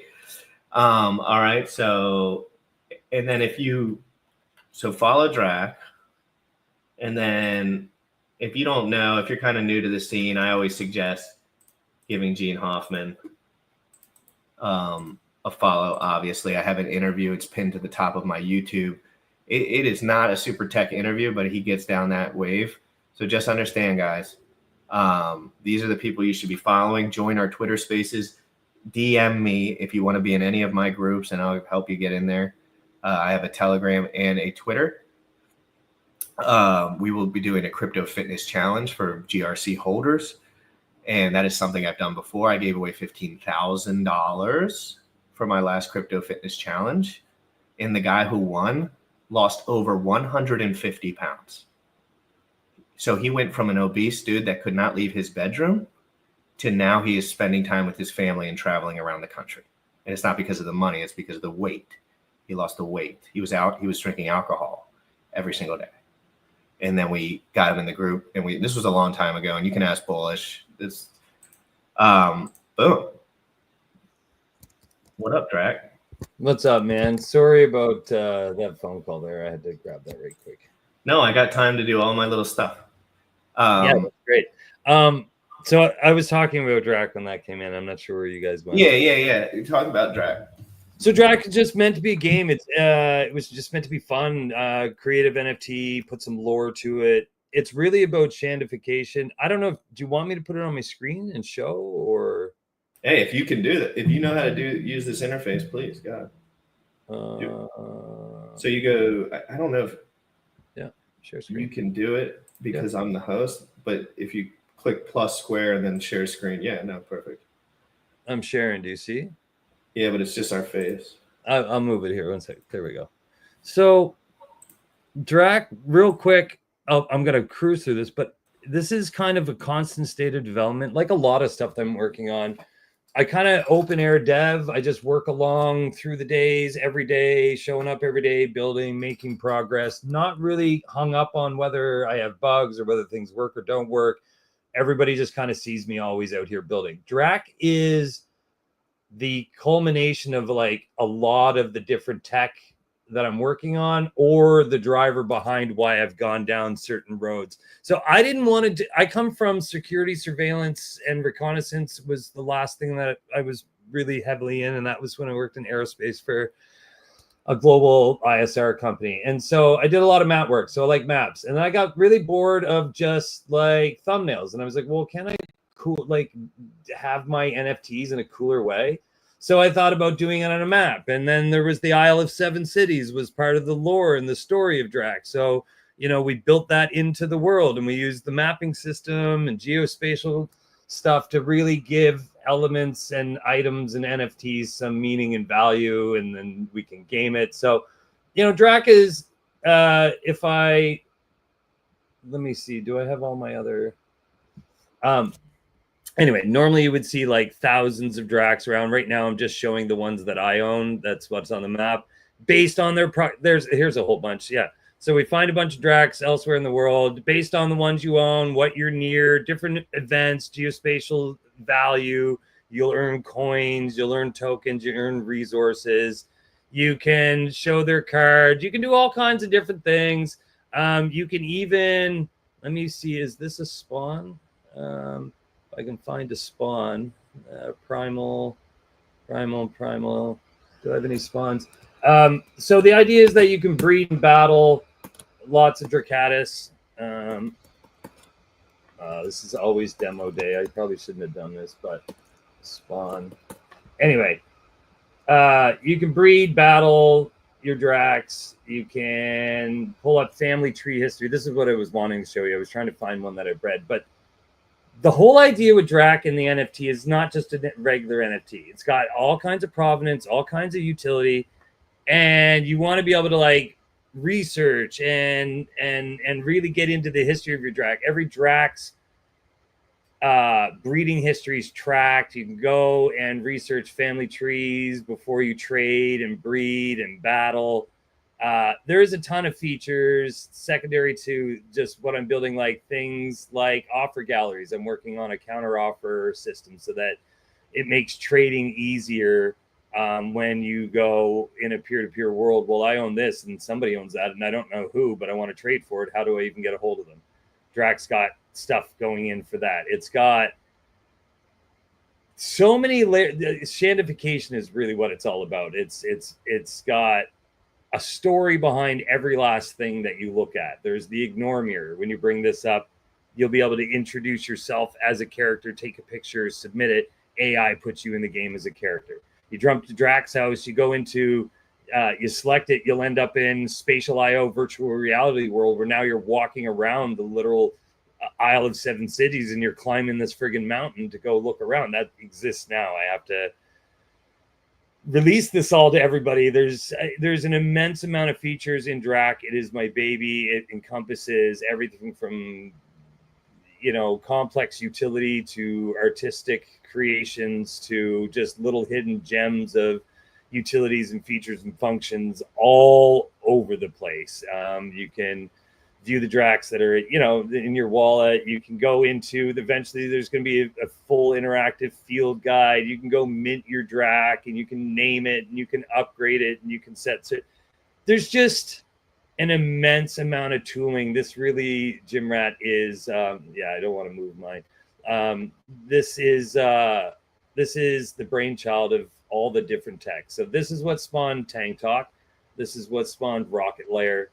And because of those, I'm even here building all of the other little things that I'm building. But in essence, all of that has led to Koba 42, which is really, oh shit, I probably should have left that and shown you the website. But Koba 42 is, I'll add it. The Koba 42 is the result of all of my work over the past years and then bundling it all into a company with Art with Heart. And now all of our IP is in the one place, and we're taking on IRL clients now, building like SaaS platforms in the healthcare industry. SaaS, we're building an augmented reality iOS app for a client out of California for the police department. We're doing a lot of cool stuff, and it's just all landed at Koba 42. And Koba 42 is a name I've wanted for a long time. It's a name that DGen Waffles and I talked about. It's ultimately the company that I ended up starting, which Art with Heart is a part of. And it's for Kobayashi Maru is the Koba, and 42 is the meaning of life from the Hitchhiker's Guide to the Galaxy.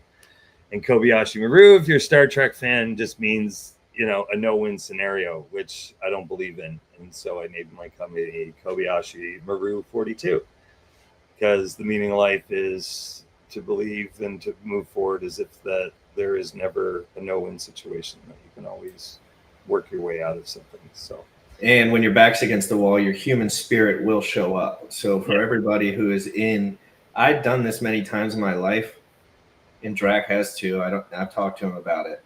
Sometimes putting your back against the wall is the best way to produce. And you can put your back against the wall and not be out of money necessarily, but putting your back against the wall as far as your standards, right? Like my holding yourself accountable, Jim Rat. That's what most people don't do in this world. Most people, 99% of the people that fail, it's because they quit or they didn't hold themselves accountable, which ultimately ends up being a quit. Have to.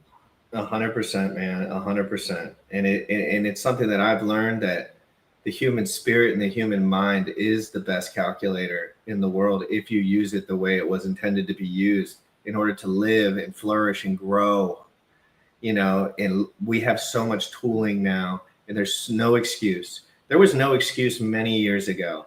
You know, in the 90s, you could get a job at Verizon and take care of your entire family pulling cable.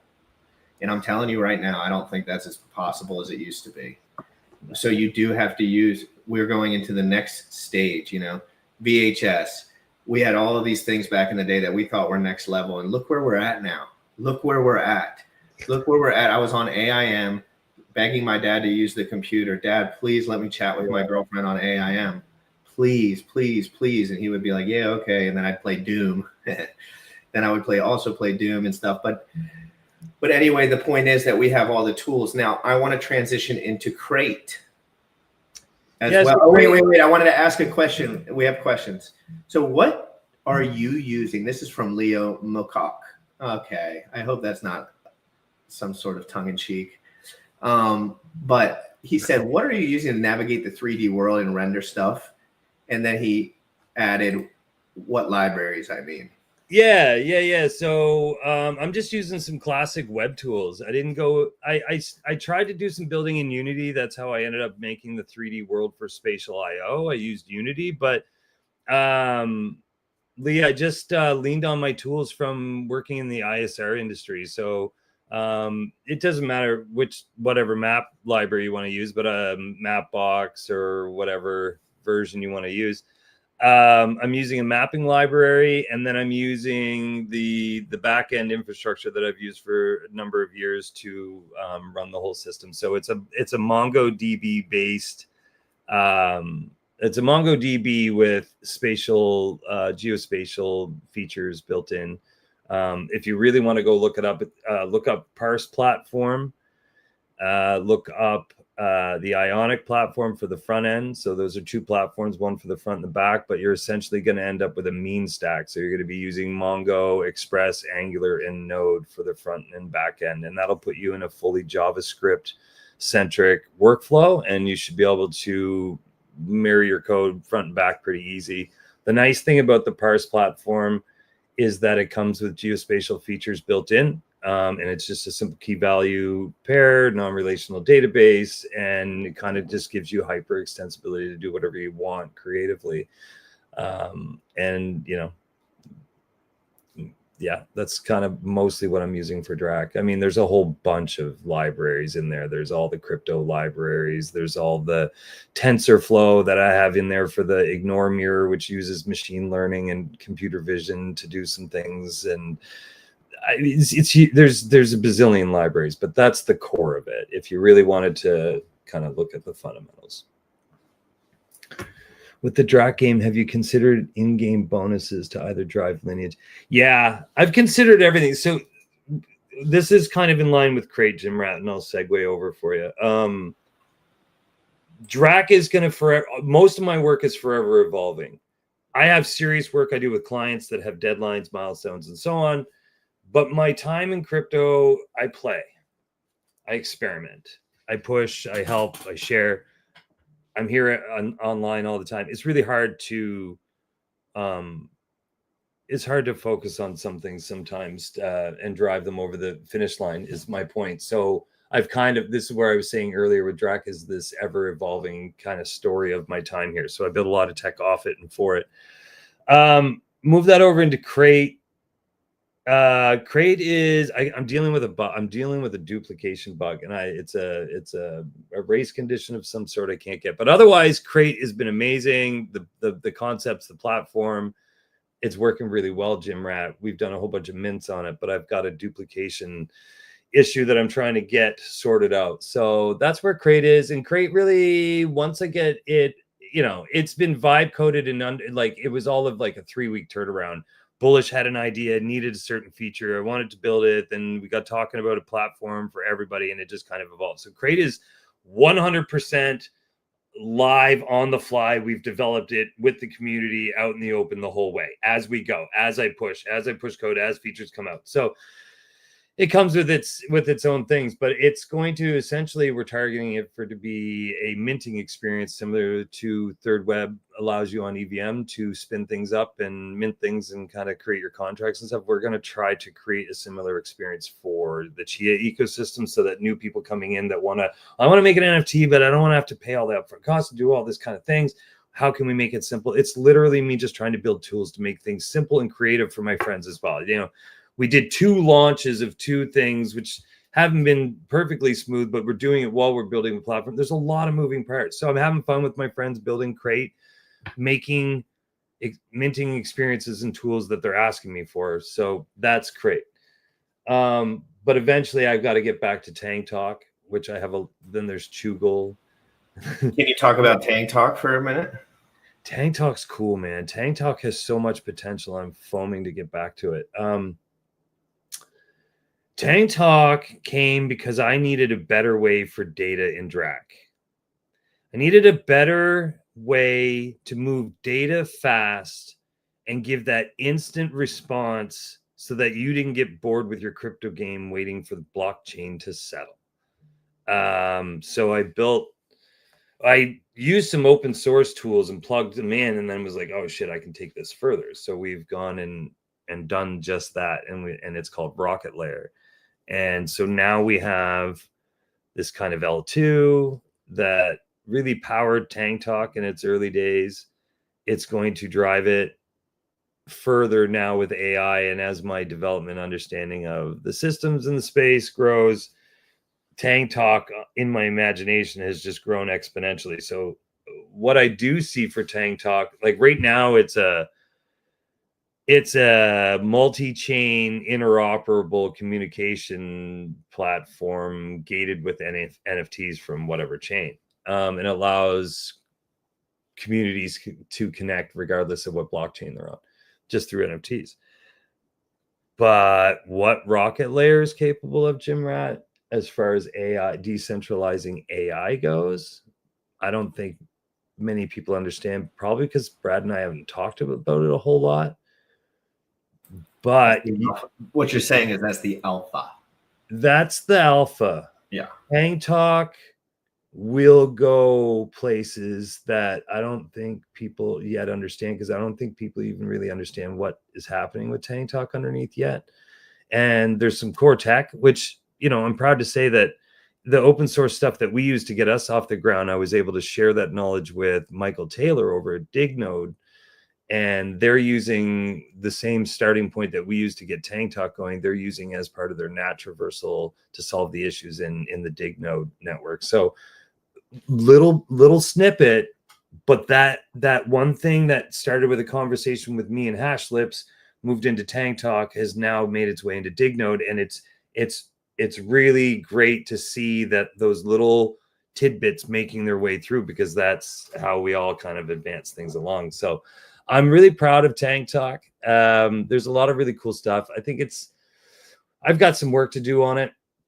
Like anything, you know, I get pulled away and then projects need my attention to go back to. I haven't been back to that one in a little bit, but there's a lot of cool stuff to come for Tank Talk.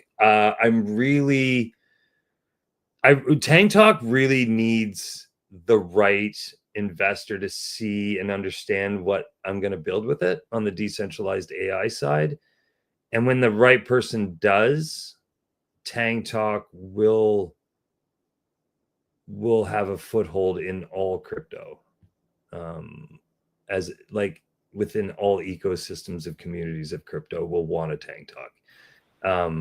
And that's why these guys say, like, if you think the Tang gang is the grift, bro, like if you think like after all of what we've all been through that Tang gang is the grift, you're so off that we can only just shake our heads and be like, well, I hope that some real information hits your ears at some point. And because truthfully, you're just in a human experience where you're just not seeing anything clearly because you don't know what the game, it's like playing a game, but not even knowing what the URL for the game is. You're just playing. And most of them are scared for their bags and are only doing and saying what will affect their bags. And the Chia and Tang gang community, when you look under the bags, you pull the rug up, it's not that it's being pulled, it's just that what lays underneath it, it's like that secret door under the rug that, oh shit, this goes where?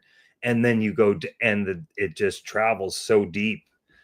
The crew is so knowledgeable and so driven.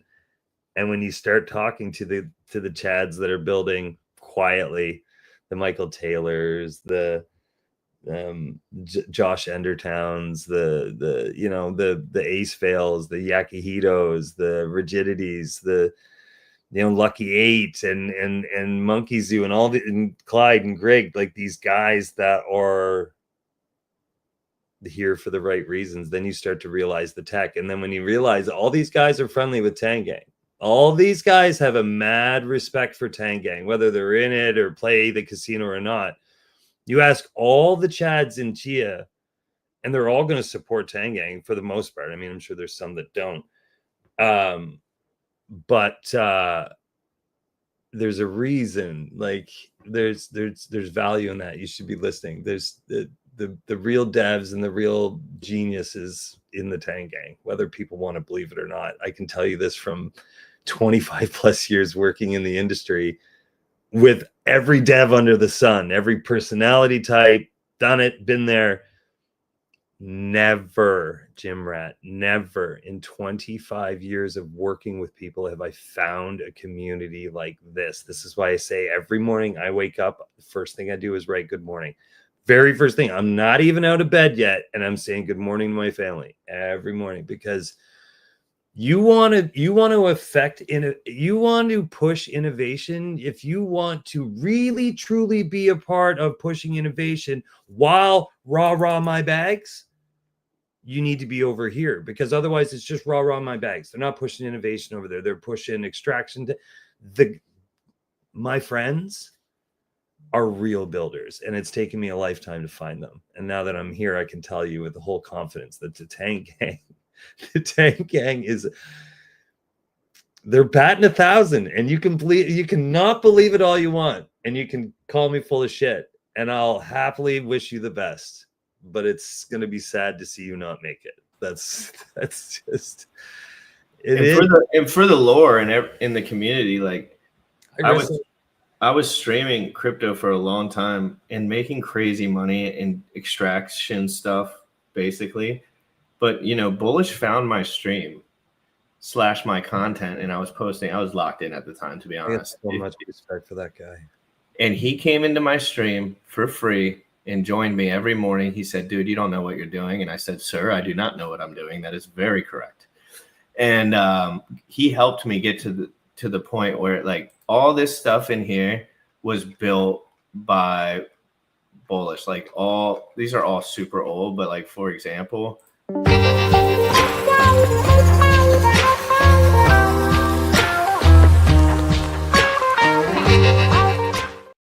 and like, that's when I did a night stream. He said, "Oh, you should have a night stream exit. And while you use those, you can click around and have enough time, because it's like 4 or 5 seconds. You could set up the next thing." And I was like, wow, that's pretty amazing. But he was my producer. Like, I couldn't do it alone. I didn't know what I was. Now I can, truthfully. Like, I think that I have the ability and the skills to move forward in this without help. But Bullish helped me for 300 or 400 days straight. And he's the hardest working man in crypto, dude. And he's got a family, and he's got a life. Like, and he loves this stuff, dude. He loves it. The biggest heartbreak that I've had in a little bit in the most recent past was Crate not minting his Mojo friends perfectly. That to me has been probably the hardest thing I've had to deal with in a while, because it bothered me so much, because I have so much respect for that guy. He's a champ, dude. He's a champ, and he gives so freely. He gives himself to everyone. And it's how he adds value too. Like, he's aware that Drac loves him and I love him. And anything that I do, I swear, let's say in a vacuum, I become the next Kai Cenat or whatever the people listen to now. Mm-hmm. Bullish is coming with me. If someone hands me $1 million to do some stream, I'm going to give Bullish is getting just a ginormous donation without me. 100%. And it's not because of the money, and it's not because of the, "Oh, here, finally, we made it. Let's go to Vegas and do our gambling now." No, it's because I appreciate him so much. And the value that he gave me, I can't repay him necessarily. 100%. And Cookies too. I've been doing interviews. The whole gang, dude. The whole gang. And that's what everyone, I'm finding that, like, so the 2 people I met over there that are really impactful to me, they moved over here, which has caused me to move over here. And now everyone that I interact with, there's of course Anons and Jeets and people that I don't 100% aware. But now I found this synergy where it's like, imagine if I was streaming every day for the right reasons, supporting the right people for the right blockchain. That is so valuable to me.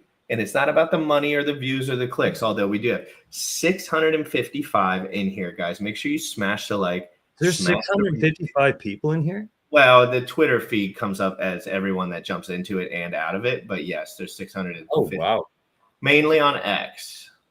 So YouTube is kind of, I don't want to say died, but I still find value in it. But really, to be honest, like I had 22,000 viewers in 7 minutes on X when I was streaming the SEC roundtable for Gene. Remember when Gene was at SEC headquarters? Yeah. And I know enough about marketing where I said, hey, I can hit this right 15 minutes before the SEC posts their thing. So everyone looking for it will just hit mine before theirs because they haven't posted it yet. And then, but it happened to be about Gene. I was there to listen to Gene. And then other people that were just there found it. And like, it went from 0 to 22,000 in 13 minutes. That's insane. And everyone was like, dude, Jim Rat's on this next wave. And I was like, no, dude, I literally just am streaming. I'm just being opportune. I'm the first guy to the punch kind of deal. But my intentions are good. So I jumped on there and said a bunch of stuff. But really, I was trying to highlight Gene for people that didn't see it. The whole point of me being there is like, can you see that Gene is in the SEC building at the crypto asset regulation table, and he is the moderator. Literally, there was one lady next to him and he was the moderator, and then it was like the table of Jeets or whatever. Like I would say so that's when it really solidified for me, like, dude, this is not a drill, dude. This is not a drill. The S1, you can use ChatGPT to give you like 3 or 4 paragraphs on the S1, and you will have a lot more of a better understanding of what's actually going on here in the business sense. Anyway, the S1. They're builders, man. They're builders. They're wild. Builders. Gene and Bram build regardless of the money. They're just so effing good at what they do. That's what they do. They are next level, Chia. The founders, the tech, the community. It really truly is the most innovative and sustainable path forward, I think. All right, so last thing, and we will wrap this up here. We've been on for a good amount of time, 2 hours. That's how you know it's a good stream, Joe Rogan style. What if you had one message to give, not inspirational, but for you, if people were interacting and wanted to interact with you, what is the best way to do that? And let's support wise, what is the most important message that you have about your content, your products, and how people can get involved in the best way possible? So from a product service standpoint, I'll just kind of do a little plug. Koba42, koba42.com is a good way from a business perspective to get a hold of me. Typical companies that are getting How do you spell that? KOBA. Oh, Kobe. 42.com.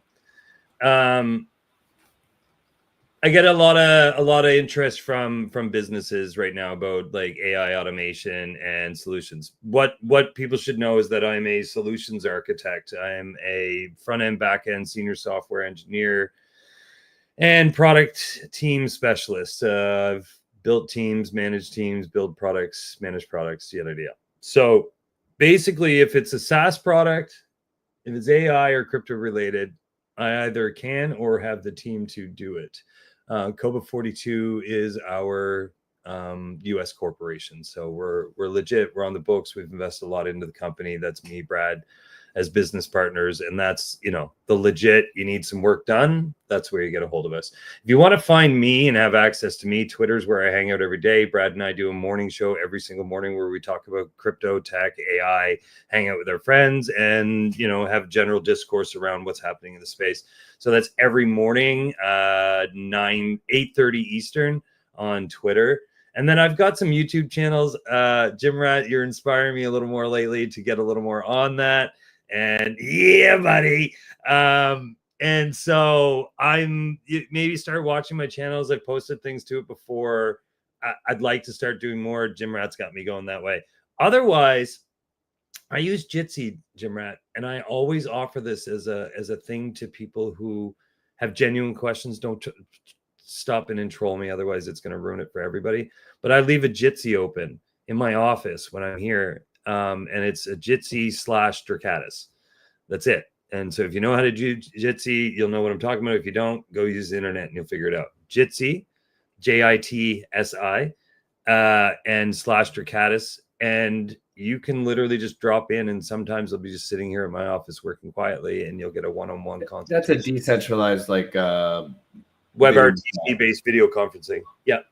Yeah, Art got me onto that. I mean, in Art, how do you Art with Heart? Art with Heart is first of all, incredible human being. Yeah.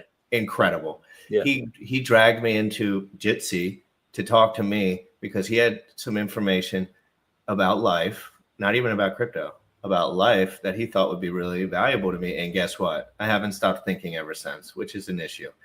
But he's a good person. And there was never any, hey, business deal, hey, stream. It was never, these are friends, man. He doesn't work that way. Brad shows up every day and he knows that that's the way to make the way. And he did the same thing with me. And when I needed a business partner, he was there with the Tang Talk thing. He helped stir it all up. I gave him twice what he asked for of the company because he showed up every day for 3 years and had my back.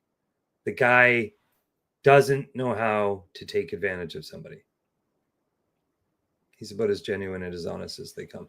And so I think if you want to get a hold of Drac, he's saying that at this time in history, it is possible.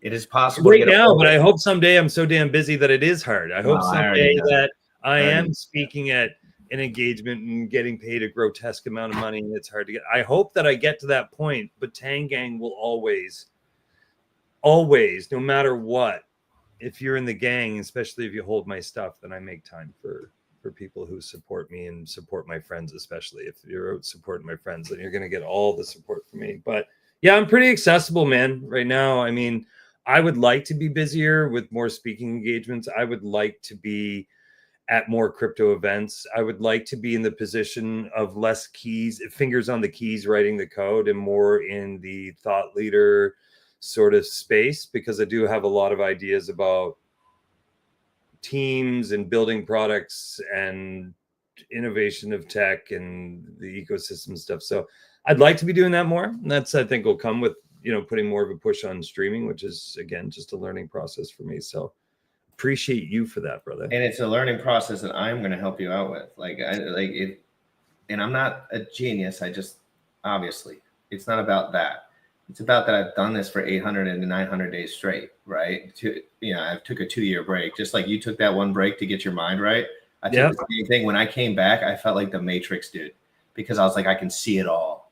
Yeah, that's the world I live in now. Somebody says it, like, I have the answer. Let's go. But the truth is that my platform at this moment in time, and one day I will be more of an authority on the subject, but I'm not the guy yet. I'm trying to tell everyone, like, it's not my role. My role is to lift up Alex Dahmer, Alex Drac, lift her up, right? Mm-hmm. Because I want the people that are on the stage talking to the masses to be the right people. Mm-hmm. And the right people, they're not perfect about everything. But when Drac's talking, he's not talking in some hypothetical maybe world. No, he's talking about things that he's done and already done 3 times and been through the PSYOP and been through, because in every industry there is a PSYOP too. So like you have to kind of learn the dark arts, and you don't have to participate, but you have to learn, like, what are other people doing? What are their incentives to be here? And I am totally under the impression that you have done that full circle in your industry. And you can see things so clearly that when other people are talking, all you can really think to yourself is, well, maybe in 5 years they'll learn, or like maybe if hopefully they care about learning, or they're just cooked forever. That's what I always think. But follow Drac, guys. Get involved with the Tang Gang. Join my Telegram. Join my group on Twitter. It's free, but I just DM me and I'll give you the information. We're doing a crypto fitness challenge. Drac's building in live every single day on TLDR with Ava and Art. So guys, to participate with us, it is very, very, very, very simple. The same thing Cookie says to me, the same thing Bullish says to me. Just show up daily. And if you show up daily, you can get ahead of me. You can get way ahead of me with all their debauchery, because I'm just not good at it. I'm not good at it yet. And trust me, I think it's fun. I think NFTs are great. I think all of that stuff's great, but I'm still coming out of that PTSD, and I'm not willing to be like I'll full send like one NFT if my buddy makes it. Yeah. And I'm building a community for the crypto fitness challenge and the GRC coin. But these are all things that are just new. Don't FOMO. Don't think that this is the last chance for you to make money in your life, because it's just not true. That's not how reality works. Crypto is going to be here forever as a tech, but it's not going to be here forever as this industry as we know it. It's going to take its place, its proper place as a plugin that you never see, that you never talk about. It's going to get to a point where it's just the TCP IP that you use every day that you have no idea exists. That's where it's going to go. It'll be a plugin. Then there'll be the next thing. And the next thing. Yep. And then it'll be like, oh, VR, never leave your house, coding or whatever it is. But right now, it's nice to have some concrete thing that needs to happen. Like crypto kind of needs to happen. Peer-to-peer kind of needs to happen. People don't realize that. For example, like if I leave this house for 4 hours and somebody breaks in and changes all the locks and then prints out a fake document saying that they leased it, I have to go to civil court with them for 3 months. They don't get arrested. They don't get anything. That is an issue. That in Baltimore, where I'm from, that is a big issue. People can just print out documents, and then guess what a cop has to say? Well, I'm not a civil lawyer. I'm not a lawyer. So it's like, oh, you're not a lawyer, and you can't punch anyone in the face anymore. And so there comes this time where, unless there's transparent ledger, this country goes to zero. The guys in business know this kind of. They might not care necessarily depending on age, but these 30 and 40-year-old, 20-year-old guys that are coming up in this, they are so hyper aware of this. I talk to my buddies that are real estate agents, and they're like, yeah, crypto this. I'm over here with Matthew talking about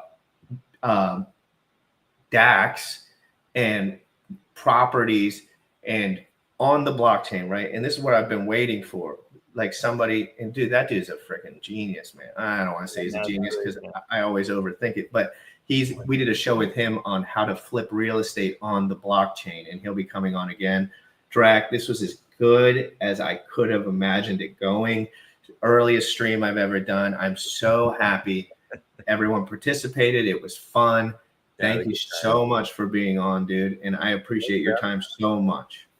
Thanks for having me, dude. I really appreciate it. I'm not usually one for this kind of stuff, so I'm not used to it. I appreciate it. And you're a natural though. I don't know about that, but I'm learning. Like you're a natural talker. Dude, listen, I can talk. I'll talk. Yeah, and that's what this world needs, is like the guys that are talkers do some talking. Yeah. And Bill, you're a many-faceted man, but like in my realm, I'm more of a social creature, sales creature. And it's like, let me jump in first. Like, just like you jumped in first to your dev building all the time, no matter what.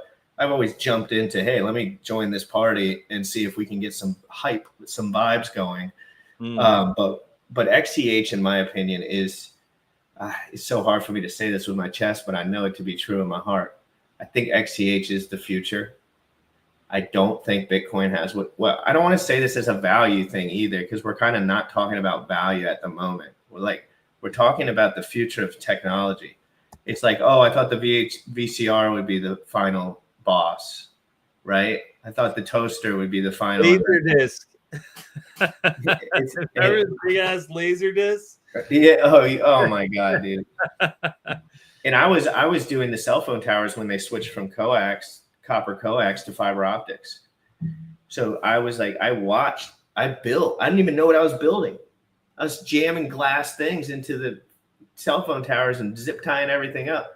5 years later, you're like, oh, wait, that was a crazy innovation. I was just building it. I was just in the physical building. I was at Apple when the iPhone came out. Let me tell you. That's crazy. Innovation slapped me in the face that day. It was like, what? like it's, but yeah, sometimes you don't know what you're working with, right? I had no idea the iPhone was coming when I worked for Apple. It wasn't a thing. Think about that. I was That just is computer. bizarre. And I was just about 11 years old. The computers, and then one day the iPhone's there, and my life is just like a rock star from that point on. You just never know, man. You just and guess what? You think Steve Jobs was messing around with that thing 10 years ago? He was probably dead, not certain he would figure out the problem. He just didn't know when. The glasses. This is next. Oh, having everything here. Yes. This is next. If you really want to know what's coming next, it's this. I had an Apple Watch. I gave it away. I can't stand it. I have another really nice smartwatch. Can't stand it. It's annoying. This, however, I will spend. That should be at your. That should be on your bio somewhere. I was at Apple when the iPhone dropped. That is a bit of a bragging right. Listen, I'll tell you a good story about this real quick. I'll give you the story. Cool. I worked at Apple, iPhone dropped, life went like a rock star. From that point on, people knew me as Apple guy. I was on the radio. I was traveling around the world. It was cool. It was a really fun time. I ended up in Toronto. I love telling this story. This was such a fun night. We did $1 billion in Canada in revenue with Apple Canada for the first time in the history of the company. So they flew all the corporate reps, myself, and from those others from across the country in North America. The heads of Apple Canada came, Patricia Heath, Elaine Barriere, like all the big wigs, all, 2 rungs down from Steve kind of thing. They were all there. Apple ice sculptures, the Apple logo. We were driven in limos. I mean, it was awesome. And Jim Rat, Drac then and Drac now are very different. Drac then was very arrogant, young, bullish, and it was very, it was really go. I'm going to climb this ladder. It was very, so I wanted to be remembered in Apple. And I can promise you to this day that I still am. There are people that will still mention my name. I'm certain of it. I met somebody last week that at the Apple store here who knows somebody I worked with at Apple. Anyway, we ended up at this event and I wanted to be remembered. So in Apple, you don't wear shirt and tie. You don't dress up. Even at Cupertino, when we're at One Infinite Loop, you still see the guy in the tie-dye shirt, sandals, wool socks, long hair, hippie. You don't wear suits. I wore a suit. I didn't just wear a suit, Jim Rat. I had spats on the shoes, cufflinks, tie clips, full vest, bright colors, you name it. I looked like I owned the theater where they were having the event, let alone was just an employee there. So my buddies, you're going to get crucified, Drac. So don't care. They're going to remember me. They are going to remember me. So I walked into that room. Everybody was a little, and then what are you going to do? You're not going to tell me to leave, right? I look good. I'm dressed up. You're all in your hoodies. I look good. What? Charge me for looking good, right? And you're a big boy, so the president. I'm 6'3", man. I'm 250. Like, you're not going to. I can imagine the scene, just like, oh. Yeah, I'm towering over everybody usually, and so we have some martinis. I'm looking fresh. I'm having a great time. People know who I am that didn't know me before. Heads of Apple Canada are talking about me, right? Who is this guy? Well, that's our top performer. That's the guy who set the records. Why is he in a suit? Because he's fucking good at what he does, right? So I ended up do you know Julie Black, the artist? 7 Day Fool, I think was the big song. She's on iTunes. Anyway, she was hitting big on iTunes then. The iPhone just came out and we're at this big $1 billion event. And I'm drinking a few martinis. I ended up on stage with Julie Black dancing. And this is the best part. At the end of the night, when it all winds down, and Julie Black is off stage, and they got these 2 huge security guards standing by the door to go to the green room. And I don't want the night to end. I'm on cloud 9. And I say to my Apple buddies, come on, we're going backstage. They're like, Drac, well, not Drac at the time, Jeff, don't do it. Don't do it. Said, come on, we're going. And because I was suited up, Jim Rat, I walked right past those 2 security guards like I owned them. fucking place. And my friends came with me, and we ended up going out partying with Julie Black in their limo, going for bottle service in downtown Toronto, all because it was like, no, man, they're going to remember. They tried to tie up you into the sweatpants and the sweatshirt. Yeah, and dude. hey, I know if you follow the crowd, you get crowd results. Yeah. So That's anyway, that was story. Apple. And we got our iPhones when that happened. The point of that was that's when they dropped iPhones. They're like, iPhones, y'all get an iPhone. You get crazy though, dude, to think. And I was probably like 11 or 12. Yeah, I was 20. What are you, like 42 or 40? 44 in September. Yeah, so I'm 31, so 13 years you're senior, and you're the same age as my best friend, Fox. We're 13 years in the difference. Oh, cool. Yeah. So we're gonna jump off here, dude. This has been incredible. My DMs are flooded. My DMs are flooded, guys. Everyone's excited. Oh no, you're good. Hey, Drac, thank you so much. Thank you so much, dude. I appreciate it, Jim Rat. Love you, brother. Love Thank you you very too, much. brother. Talk soon. Come again soon. Wow. That was as good as I thought it would be. When I asked him maybe a week or two ago, we started talking about streaming, and I really just wanted to start supporting people. This is my hobby, and I'm going to keep it that way until I'm in a position where it's not necessary to be my hobby anymore. Instead of just getting all FOMO-y, I am going to support the people that I think have good hearts and good skills, and that should be the leaders of the community. I want to lift up leaders, because a lot of these leaders do a lot of computer work.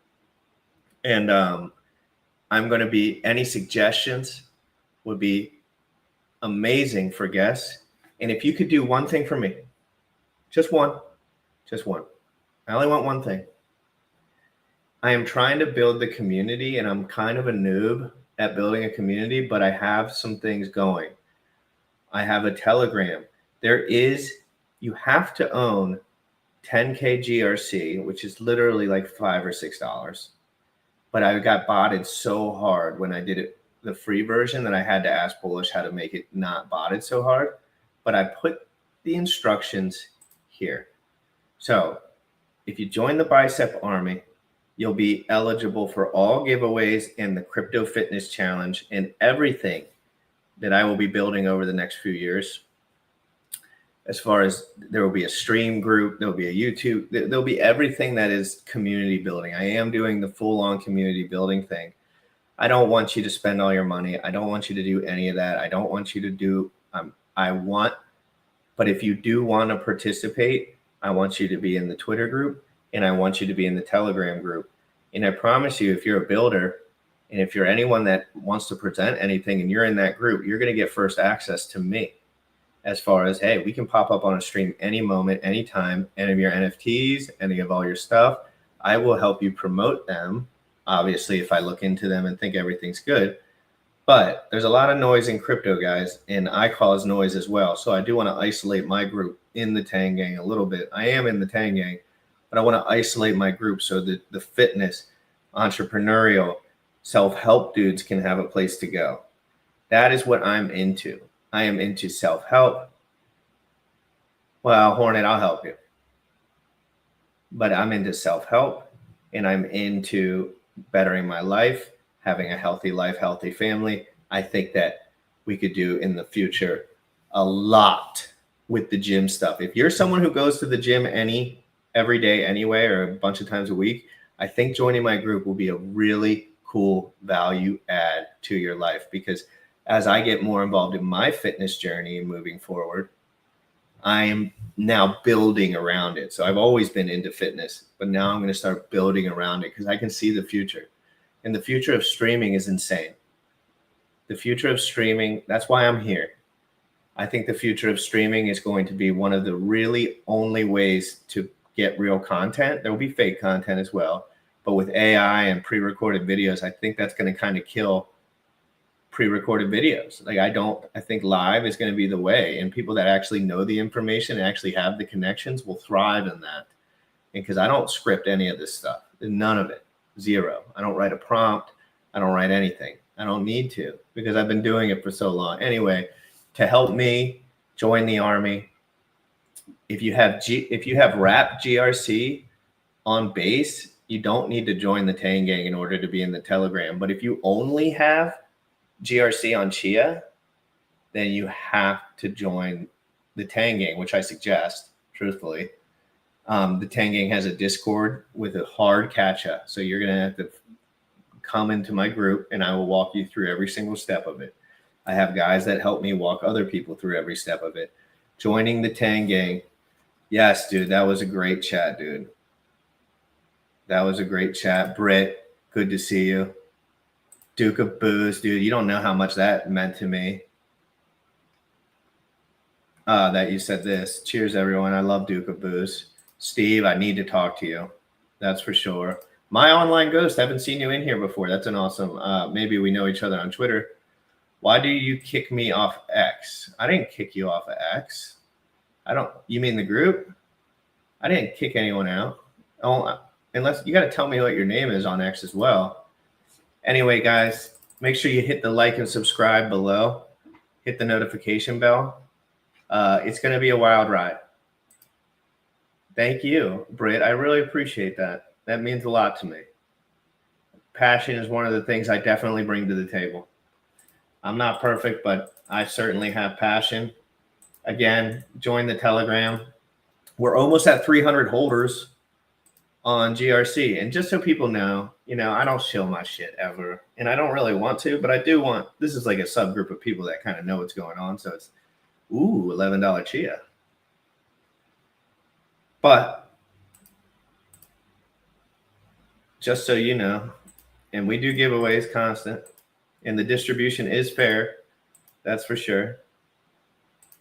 But the Bicep Army, I dropped the link below. Here it is. The initial pump and dump wave is over. It's been over. It's back. I think it's up like 250% from the day one price, which basically just means me and the couple guys that support me that got in early are kind of holding the line on their positions. There's a lot of liquidity. So that's not really the problem. I probably have the 5th most liquidity on all of XCH as far as meme coins. So getting in and out is not going to be your issue. Pushing the price up or down is probably not going to be your issue either. But just getting involved, because this is how I'm curating my community. This isn't about extracting as much money as possible from people. This is about building a community and helping me go all in. Making the GRC coin really did help me go all in. Hold on, share this tab instead. Sorry, I shared the wrong tab. But if you want a meme coin scene that nobody has heard of yet, dude, the market cap is 500,000 on the most liquid coin. Well, no, 700 and so 500,000 on Bepe. Bepe is probably the premier meme coin on here. Obviously, Neckbeard is doing absolutely crazy stuff. I know people want to see this, so I just wanted to bring it up at the end. Netcoin is doing some crazy stuff. Obviously, 2,159 XCH in the liquidity pool. Bepe, 5,151 XCH. And then GRC, which is right under 1,000. So if you do buy liquidity, I'll probably be number this one. So there's only heavy hitters up in this. Oh, CNI 854. Let's go. And then I'm doing a space. Okay. Listen, I'm doing a space.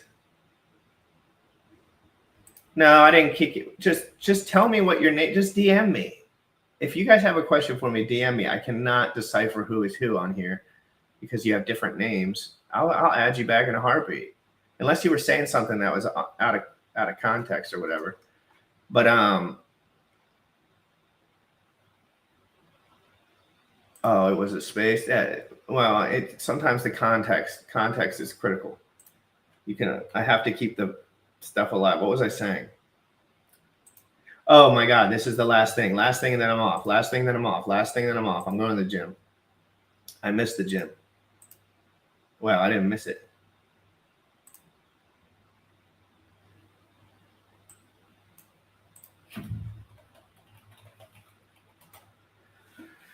I miss the gym. I miss the gym. I miss the gym. I miss the gym. But what was I saying? Later, bro. Yeah, DM me, dude. Anyone DM me. If you want to be in any of the groups confused about anything, just DM me, dude. If you come in with the normal vibes, it is super, super chill. Everything is super, super chill right now. Everything's calm, cool, collected. This is a great place to put your energy, I'm telling you. Oh, yeah, this is what I was going to do. Sorry. This is so important, and you guys have no idea how important it is, and you could not possibly know how important it is. There's no way to quantify how important this is. Right here. And Drac's doing his space in a minute. So understand that. But look, if you want to be a part of this community and not spend any money and have everyone love you and be friends with you, you need to learn how to meme. Memeing is what makes things go viral. So this is CNI, Cat Network Index, a great friend of the show, a great friend of mine. You're going to follow him and you're going to join How to Meme. How to Meme. We're going to be talking about tools for art tools that make your life easier so you can participate and have a great time. All right. And this, look how funny this is. This is an AI video of me and Alfie. Or AI picture. He's putting AI pictures up with everyone. They're so funny. Whoops. They're so funny. But anyway, that's all I got today, guys. I'm gonna throw up the song. Britt made the song. So just understand the GRC anthem was created. If you have any art or anything you'd like to share with me about the show, please do. This is what it's all about here, guys. Have an amazing day. Join Drac's amazing day. God bless.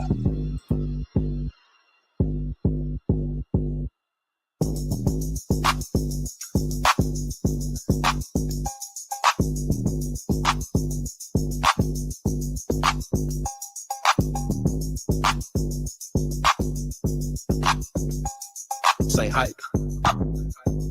This ain't luck. This is Jim Rat Crypto. This is the GRC anthem.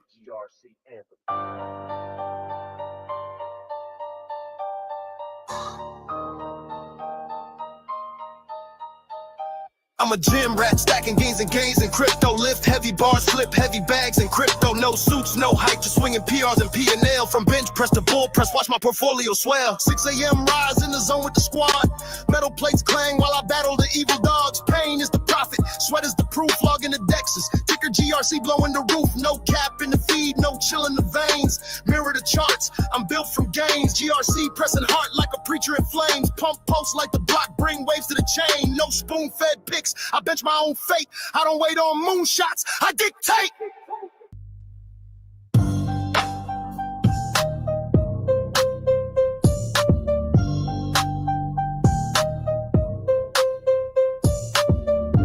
Crypto muscle, crypto hustle, one rep, one goal. Bulging quads like server farms, mining blocks for the soul. While it's stack, feel like PR day flex, no stress. Huddle hard, train harder, cash out, say less. I'm a gym rat, stacking gains in crypto. Lift heavy bars, flip heavy bags in crypto. No suits, no hype, just swinging PRs and P&L. From bench press to bull press, watch my portfolio swell. It's the GRC anthem. He been pushing Richard Hart, bro, elevate the chain. No throne too high for those who grind through pain. RH had vision, now GRC's that flame. Igniting the pulse, no shortcuts in this game. Motivation ain't fluff, it's raw and exact. Built off losses, comebacks, never distract. Level up, lad right, that's the gym rat code. Spotting kings, lifting dreams while building his own road.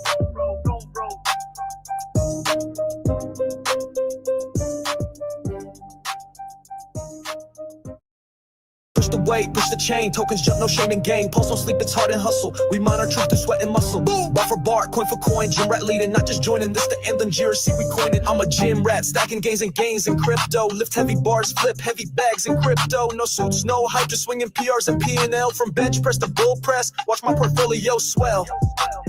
Swell, this the anthem, GRC anthem. Building legacy from the gym to the blockchain man. I'm a gym rat, stacking gains and gains in crypto. Lift heavy bars, flip heavy bags in crypto. No suits, no hype, just swinging PRs and P&L. From bench press to bull press, watch my portfolio swell.